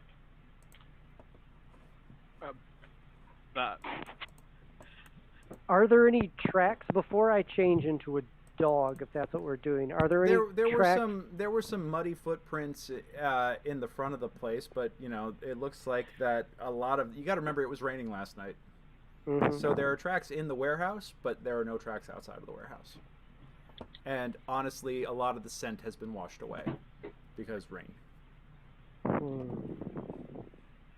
Can we make investigation checks to search around and piece together the clues? I would be happy to let you do that. Absolutely.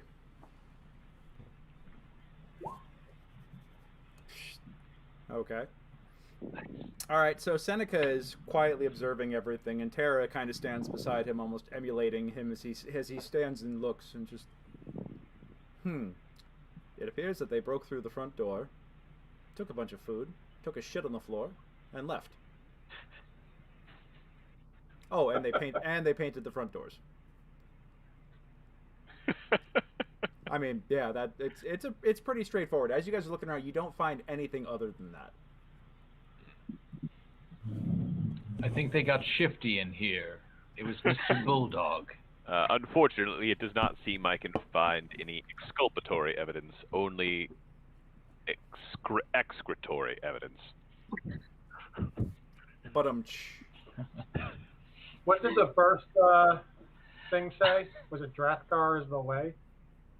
Drakthar is the fog, I think. The fog? The fog. Yeah. Mm-hmm. Hail Drakthar and Murd wrote this. Or what can you see? Yeah.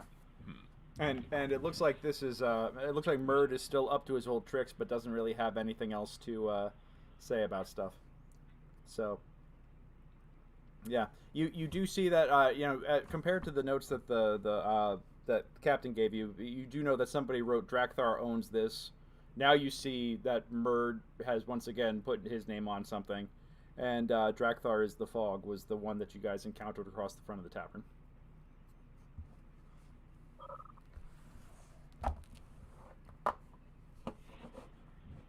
I have to wonder, and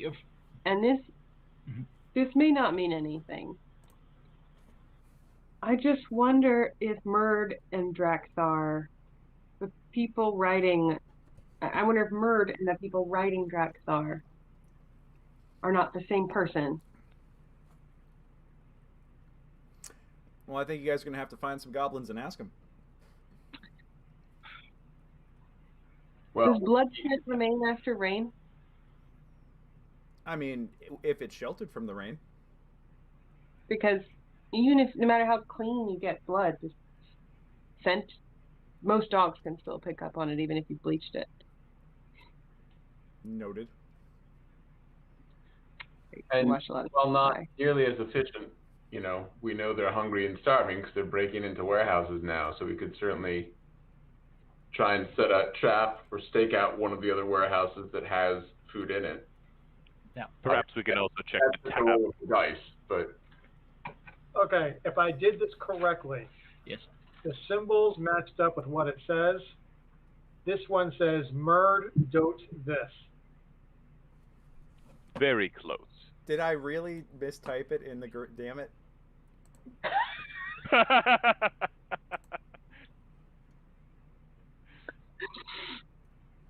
Now that's you didn't think anyone was going to check, did you? No, I made these so specifically you guys could check. I did that one so quickly. That's the one I didn't friggin' check in a normal font. So I'm a jerk. That's hilarious. Either that or Nate, you're just wrong. Clearly, Murd can't spell. Well, Murd's a goblin. What do you expect? Yeah, man. He's a stupid greenskin. Oh crap! Your DM's racist against goblins. DM is racist against goblins. Yeah. Or Seth just needs to get a clue, man.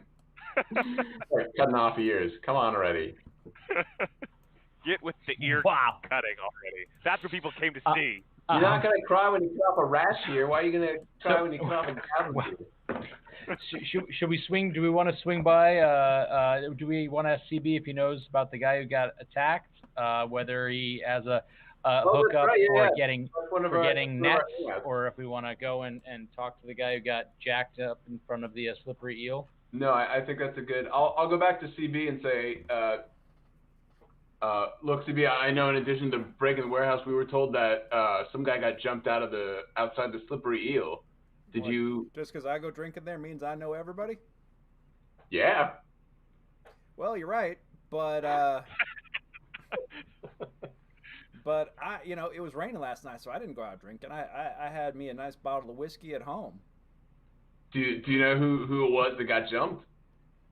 No. I don't know any. I mean, I know a lot of people, but everybody I know that I work with is here.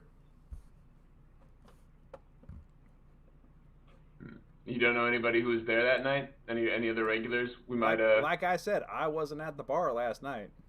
Fair enough. Am I a suspect all of a sudden? What's going on here, my friend? No. I'm just trying. We're just trying to. We don't got a lot of leads here, CB. So it's this and the guy who got supposedly jumped by a pair of goblins. Well, I mean, I could tell you, I've seen some other graffiti up around here. If you're looking for graffiti, somebody hit Sky's Treasury. Just hit the front of that. Is that a bank or what is the Sky's Treasury? Oh no, Sky. Y'all don't know Sky yet? What? She's a former adventurer and now runs a shop of equipment and curios that other adventurers might find and wish to divest themselves of in exchange for coin. We have not met her. This seems like an individual that I would very much like to meet. Well, yeah, she's not that far from the Tip Tankard. She's up on middle scroll between low scroll and if you've hit Gorthon Imports, you've gone too far. All right, that sounds like a good next step. Phil, do you find doing that, or do you want to go hunt down the guy who got jumped outside of the slippery eel?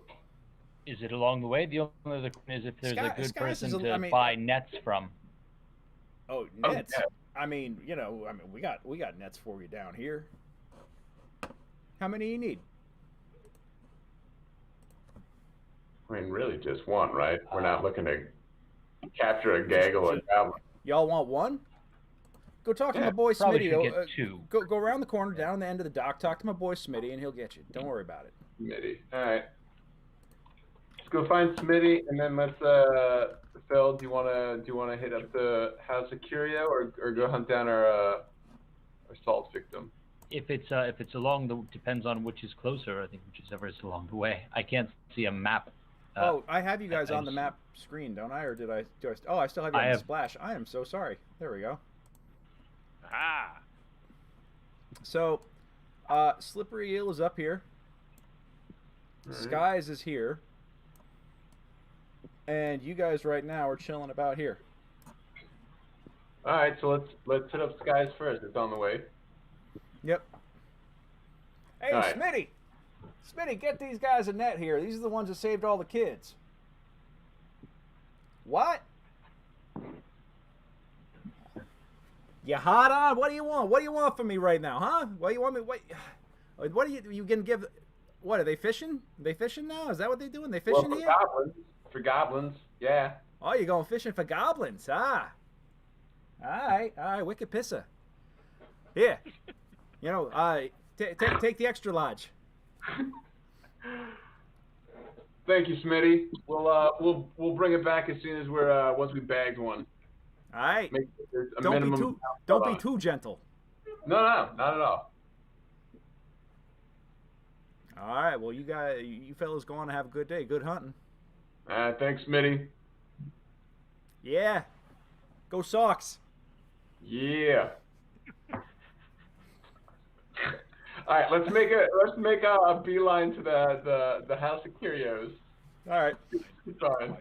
Is so involved with footwear. Did we park our mule in Harvard Yard? All right. Yeah, Smitty will be back. Yeah. All right. So you guys head over to Skies, and as you come up, you can see that there is a halfling woman. Lithe, about, little bit taller than Wookiee, maybe. Lithe, blonde hair, back in a ponytail. She wears commoner's clothes, but has, you could see that even for someone of shorter stature, she's got a decently powerful frame, athletic. You could tell that she was probably someone of Lorenzo's style of work. She has back huge tracts of land. No, not what I'm saying at all. I'm saying that she's very fit. So that there's muscle. I'm keeping this, PG-13. Yeah. Anyhow, so she's out there. She's got a bucket and she's cursing as she's trying to scrub the graffiti off the front of the building. And she's just like, yeah, gosh, yeah. You hear her swearing in a tongue that is definitely not common. As we walk up, I say, "May I assist you in cleaning that off of your storefront?" Sure. Oh, you're the Dragonborn, both of you, and your friends. Oh, this is the what are they calling you now? The Brute Squad. Oh, this is the Brute Squad. Oh, fantastic. Well, I was wondering when you'd be coming by my shop. I'm Sky. Very nice to meet you. Thank you for patronizing today. And yes, your assistance here in getting this dreck off of my front door would be sincerely helpful. I wish I'd heard them, because I still have my crossbow. Can we read it first?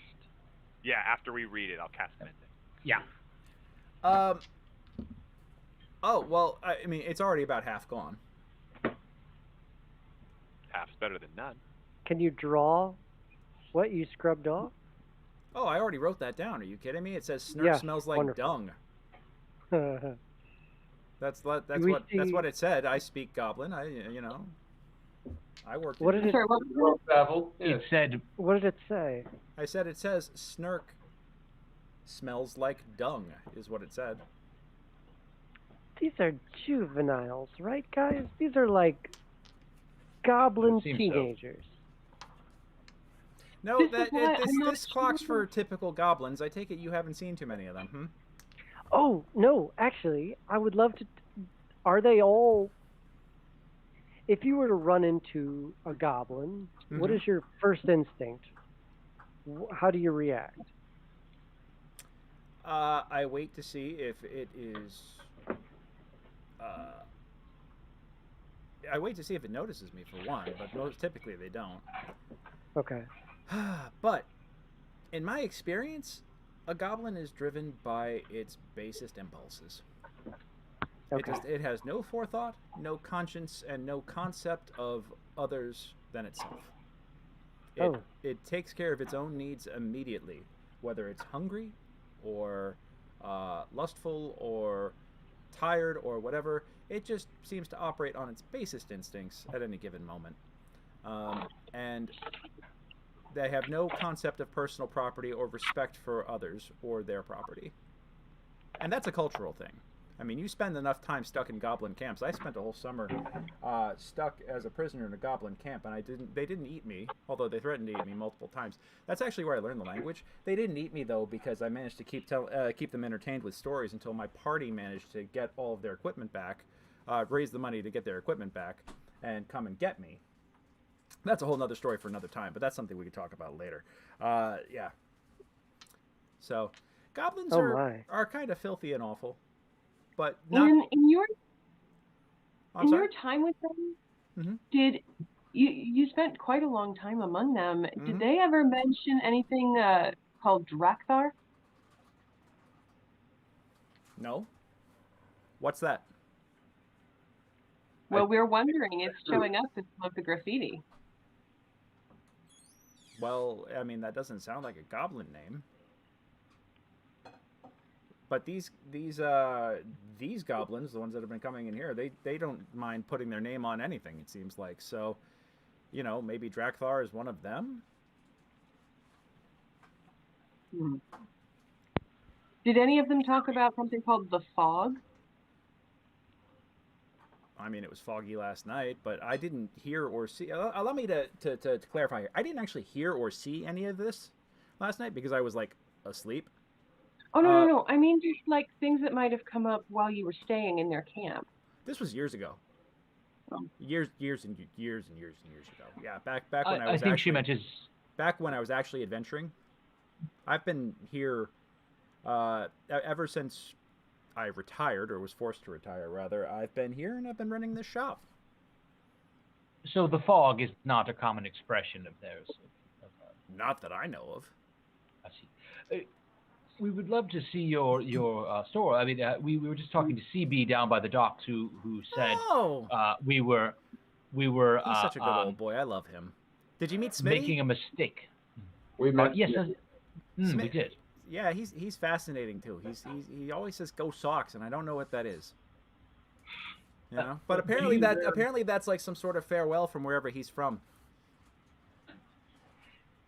Do you happen to have any items that you think those of our various skill sets might be able to utilize?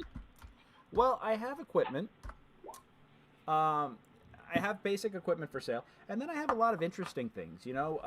Gems. I also buy, by the way. I do buy. So if you have anything you want to offload, I give fair price for treasure and curios. And if I don't know what it is, make a case for it, and we can negotiate a deal. But I have things here. I have interesting rare gemstones. I have things that could be considered components for spells or rituals or other things. I have plenty of scrolls. Basically, adventuring groups, whenever they have stuff left over that they don't need or can't use, they come and sell it to me, and then I come and sell it to other folks who might need it. Any like the Brute Squad, perhaps. You got any potions in stock currently? Potions. Ah, that's an excellent question. I have to, I haven't had a chance to even go in and check my inventory on those lately. I know I've got a ton of scrolls. You can look. No rush. I'm just thinking long term. I mean, I already know you guys are in with the Church of Helm. You get a better deal on most potions from them, and he's wearing the robes of the Blue Crater, so I know that you guys have the arcane lockdown. I mean, you guys, you'll be able to get. I do have a few potions. I think I have a cure potion, and I think I still have that haste potion. Haste is going to cost you, but it's awesome. What's the most expensive thing you have? most expensive thing I have. Oh, you must be Lorenzo. I have a couple of wands that are really, really nice. And you know what? I do have right now. She kind of looks around quietly, or it looks around and quietly says to you, "I do have a magic item." Yes. It's a scarab. I don't quite know what it does yet, but I've been told it glows with magic.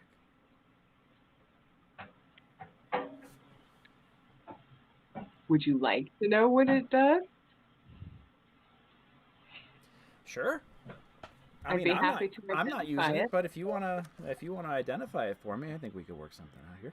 Well, wait, first, how much? How much? I'm going to charge $2,500 for it. I mean, you guys haven't done enough business with me yet to get the adventurer's discount.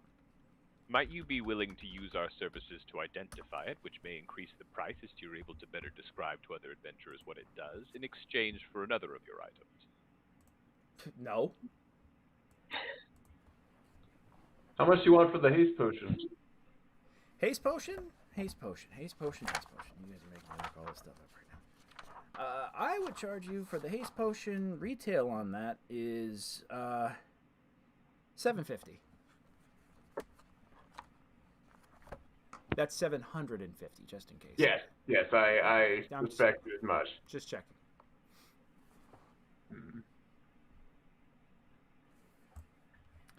And what were the wands that you had? Oh, I've got a number of those. We've got one that is. I will have to take a look. Actually, I think the only one that I've got left is the acid arrow one right now. That could be kind of handy. And what was the price on that? Oh, that one's $900.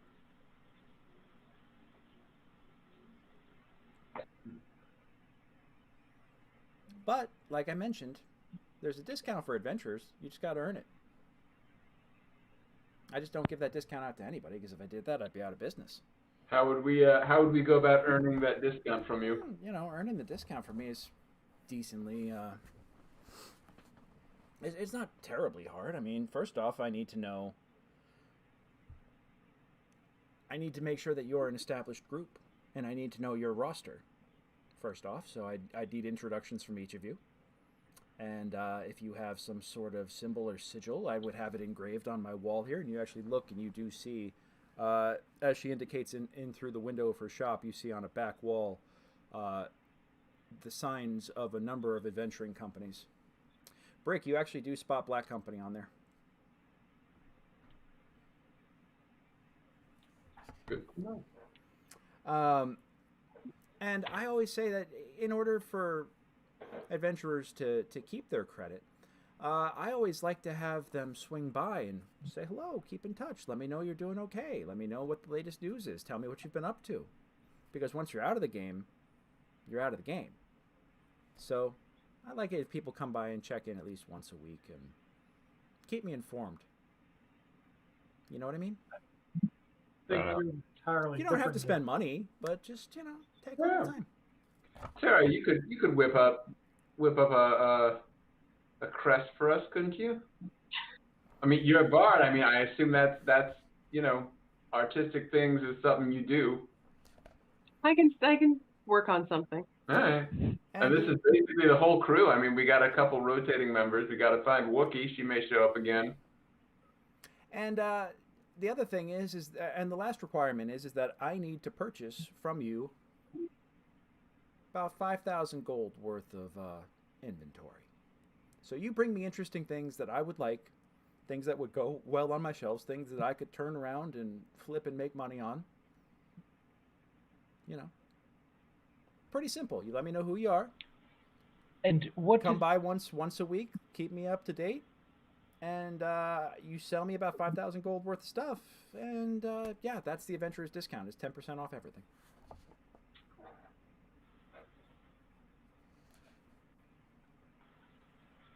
I see. we're Well, it's been fantastic to meet you. Did you need for us? Were we going to identify this this item as a sign of good faith? Or, I'm certainly happy to do it. I think it would be a great start to a working relationship. All right. Well, if you're okay with that, Scott. How about this? I could get somebody to cast Identify for me for gold. So how about I knock that off and call that our first deal? Sure. Fantastic. All right. So you take this scarab. It's a fascinating looking thing. It's got some ancient runes on it in a language that you're not entirely familiar with. But as you sit with it, and you take the time to. I'm assuming you're doing this as a ritual, or are you doing the fast cast? No, we'll do it as a ritual. Okay. So you take the 10 minutes and you sit with it.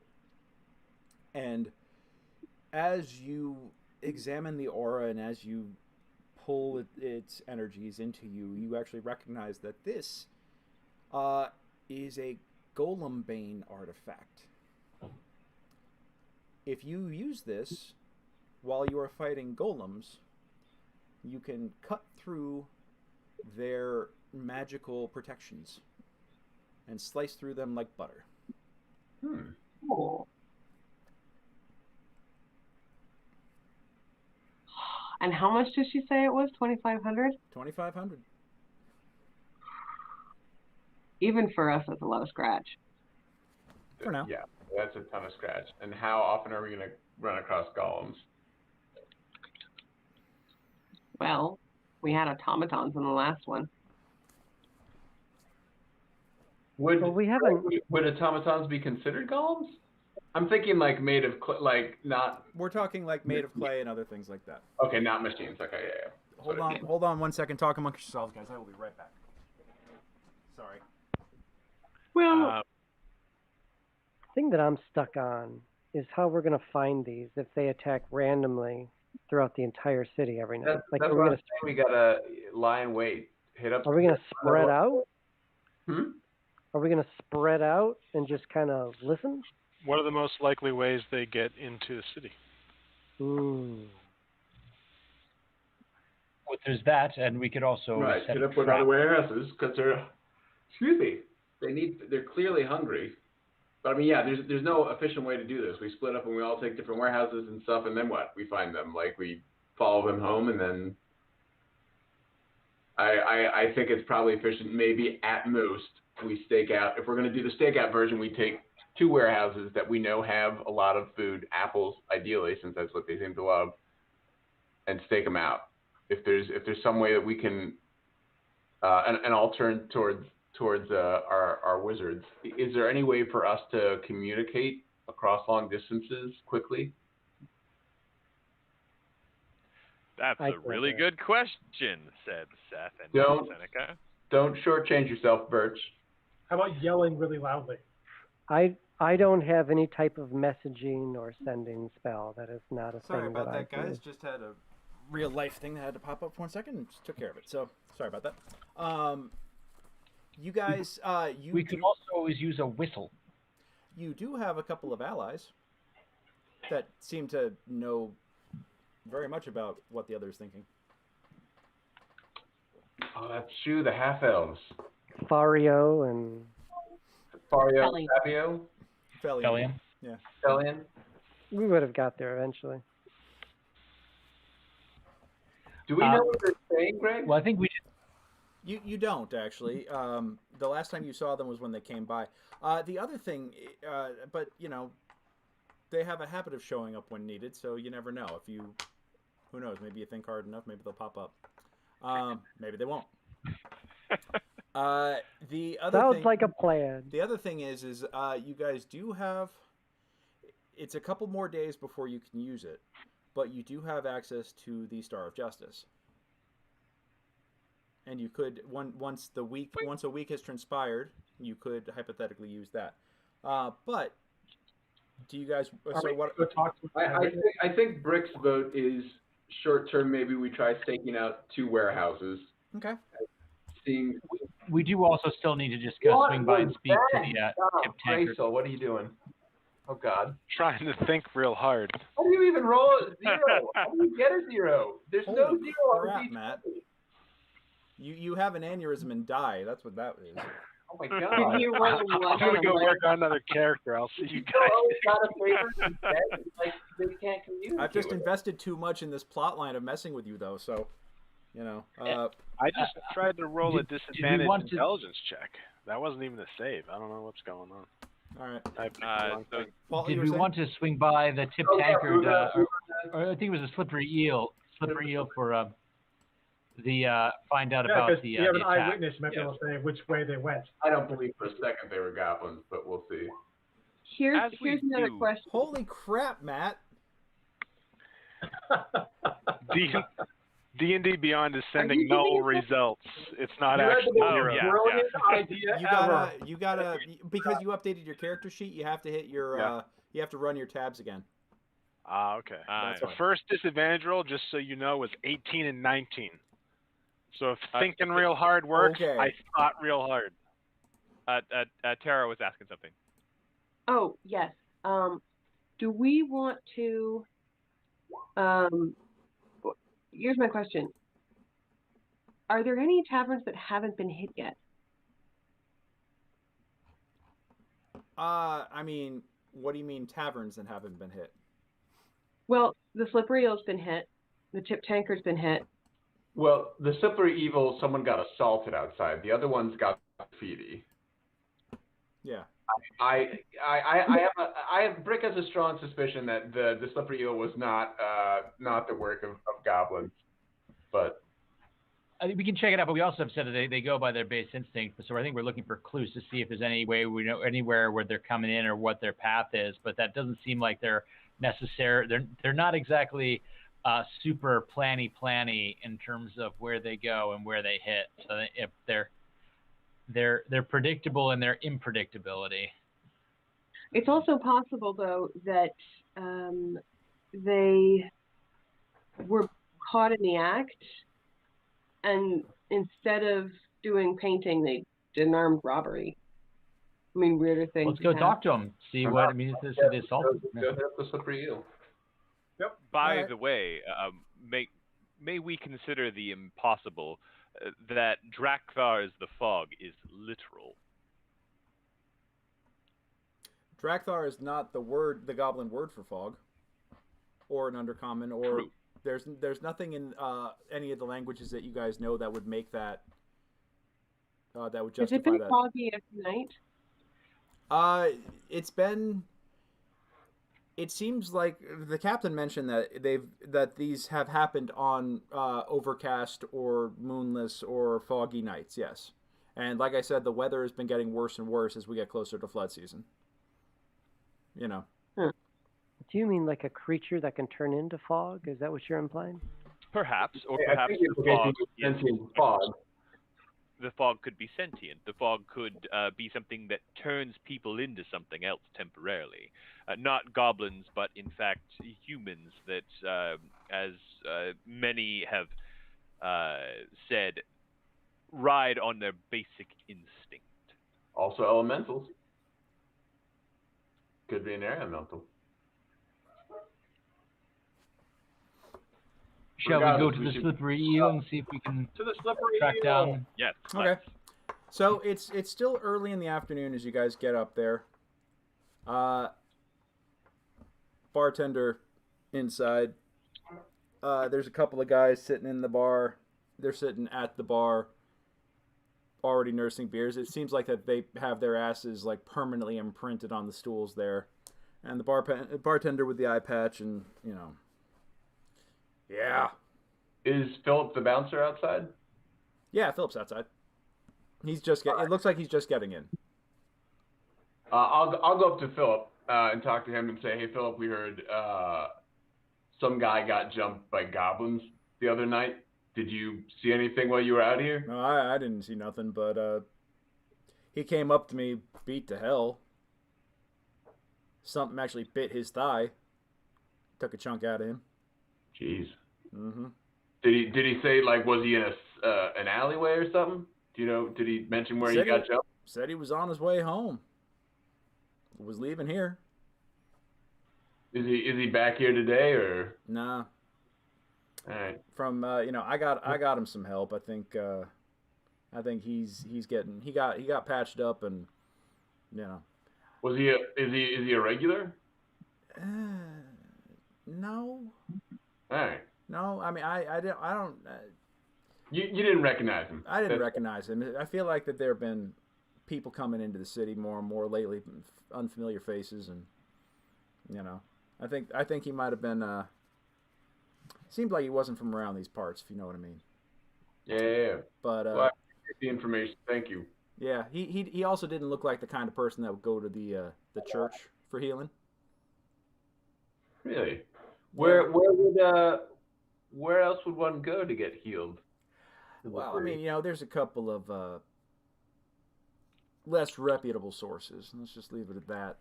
Nothing I'd know of personally. No, of course not. But is there one that you've heard of that is nearby here? Well, I know. What was that, Nick? Would I know where people would go? Give me a intelligence check. Or Why actually, would you know, Lorenzo? You're an upstanding member of the society. Yeah. Yeah, you'd know where. You might know a guy. Lorenzo. Everyone knows a guy. Yeah. Yeah. You think you probably know a guy. I think I know what he's talking about. Yeah. Really? All right. Well, I assume you guys were all here when I was having this conversation, or did you guys go inside? Regardless, if you weren't there, I will come and relate the story to you. The guy wasn't a regular. He got bandaged up somewhere that wasn't the Church of Helm. There's someone around here nearby, but Philip wasn't. Was he human? Sure who it was. Did he have a name? Looked elfish. I didn't catch the name, but he. I reported it to the guard because, goblins in the city. But they couldn't get a statement from this guy because he kind of took off. Didn't. People around here don't like talking to the guard. If you didn't already notice that. Yeah. Yeah. He looked like he might have had something else to talk to somebody else about. You know what I mean? Lorenzo, you said you knew a guy? I know a guy. Is he? Would he be up and about much? Would you go talk to him? Or could you? I don't know if he wants crowds. He may not be comfortable with crowds. Could you go talk to him? Yeah, I probably could go talk to him. All right. So, Nate, you're going to go off by yourself?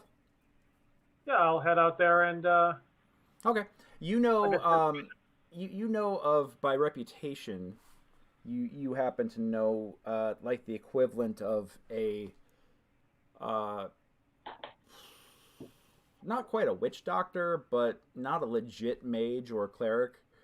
Someone who basically just knows herbal healing, an herbalist. An herbalist who works with less savory folks. And we're going to call him Phelps. Phelps, okay. Yeah. Like I said, you know him by reputation. You also know that his office, quote unquote, is not very far. It definitely in one of the shadier parts of town. Yep. I'll head over there. Okay. So as you approach, you can smell herbs and incense burning, and you can tell that he's probably home at the moment, and that's confirmed as you hear rustling about, and you see a elderly gentleman, silver hair pulled back into a ponytail, long beard, mustache. And he's working a mortar and pestle and humming an old song to himself. And he looks up as he hears you coming and he says, "We're not open."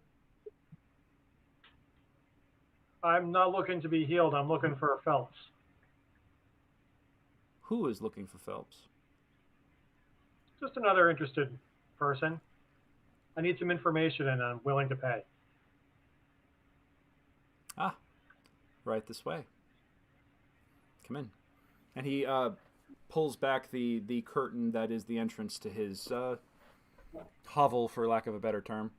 And what you find is a very, very simple...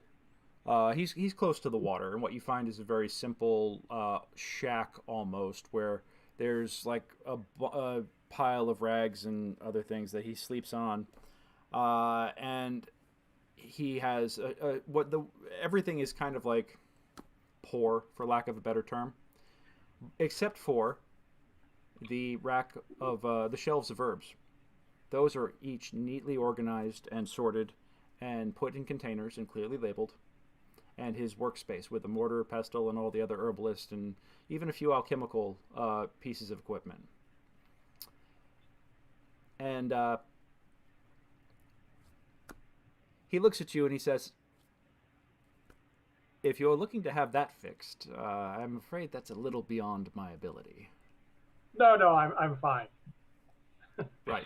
I really need to know is, last night did anyone come by of the elvish persuasion, half elf, full elf, and need us a maid? Possibly. What's it to you? They're like, those are some nice herbs you got there. I bet you probably could, afford a few more and put 5 gold on the table. I did have someone stop by, roughly of the same description that you're describing, yes. And what did you make of it? Did I tell you a story of how he got hurt?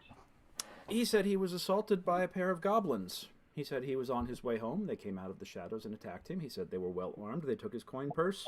And once he surrendered his money, they started to beat him anyway. They took the money still, but they beat him anyway. And when he fought back, one took a chunk out of his leg with its teeth. That is what I was treating. And it was already starting to fester. Goblin mouths are very filthy. I'm sure. If I need to talk to this guy, do you know where I could maybe reach him? A name or... He's already left town. He was here for funny business. Funny business? Another bard. No. No, we're getting back to... give me an insight check. Insight check. The last laugh is just everywhere. Yeah, he's just he might have been talking to somebody from he might have been talking to one of the mimes. Ah, okay. One of those people. Yeah. All right. So you would happen to know where we could find these goblins, coming to the city. We don't want that to happen anymore. I don't know where they're coming from. Any ideas, clues? I've seen the graffiti, but other than that, this is the first indication I've seen of any sort of trouble like this. All right. If you want to make an insight check, you're more than welcome. Sure.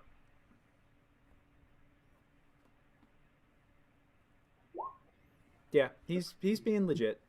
You paid him. He's telling the truth. Yeah. It's like, well, thank you for your help.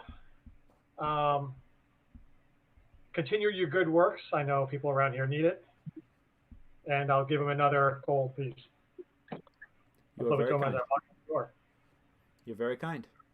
Be safe. You too. And then I'll head back and relay what I just learned. All right. Then I will fade out because I have to go. Yep, I know you got to go. We're going to fast forward into the night because you guys have had a very full day of walking around and doing investigations and stuff like that. And I will tell you that your patrol that night, once again, is very dull. Until... well, you'll just have to find out next week. No! Until perched upon a giant mound of apples is a gigantic goblin with diarrhea. Yeah, we're just covered in sackcloth, waiting behind a pile of apples. There you I guess go. we could have set some sort of food trap in the middle of town. Ain't nobody here but a sapple. You're speaking up for goblin rights, and yet you're baiting a trap for them like they're a common game animal. That's just, yeah. Just explore an option. We just want to talk to them. Yeah. We just want to talk to them. We recognized what they wanted, and we provided it for them. That's what they wanted in that moment. I mean, Incentive. Yeah. Awesome. Well, we will be back next week with episode 21 as the hunt for the goblin graffiti artists and mischief makers and muggers now continues as the Brute Squad continues with their adventure in Drakthar's Way. I hope you will join us. Thank you so much for joining us tonight. Once again, my name is Greg. I've been your dungeon master. This is the Brute Squad. They've been your players. We've been kicking ass and taking names for everybody to enjoy. And if you enjoyed tonight's game and you want me to do a game like this for you, please let me know. You can find me at mastermindadventures.com and a lot of other spectacular game masters as well. Join me for the other mega campaign I'm starting up called Secrets of The Barrowmaze. You can learn more about that, again, at mastermindadventures.com. And also join us this Wednesday at 4 p.m. Pacific, 7 p.m. Eastern for... Still haven't fixed the audio on that one. So that's how to use improv to improve your game. That's a Mastermind Roundtable. It's a bunch of the Mastermind DMs sitting around talking. I'm going to be lurking in the comments on that one, and I'm really excited for it because I don't know if you can tell how much of this I improvise or not. It's a lot more than you think, probably. But it is, I'm always looking for ways to improve my game to make sure that it is logical, consistent, and entertaining. But yeah, I hope today's game session tonight was logical, consistent, and entertaining enough for you to join us again next week. And with that, I'm going to play us out with tonight's musical guest. Thank you again to Matthew Richter, better known as Auto Dealer, for letting us use his music on the stream tonight. Earlier in the comments, if you scroll back up, you can see the link to his Bandcamp. If you like his brand of ethereal mood music, please go on ahead, grab his album. You can get it off of Bandcamp. You can also, I think he's also on iTunes. But please check out Auto Dealer. And see you guys next time.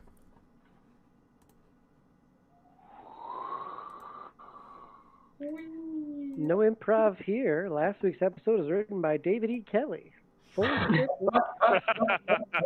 That would be amazing. Allie McBeal of D&D Campaign.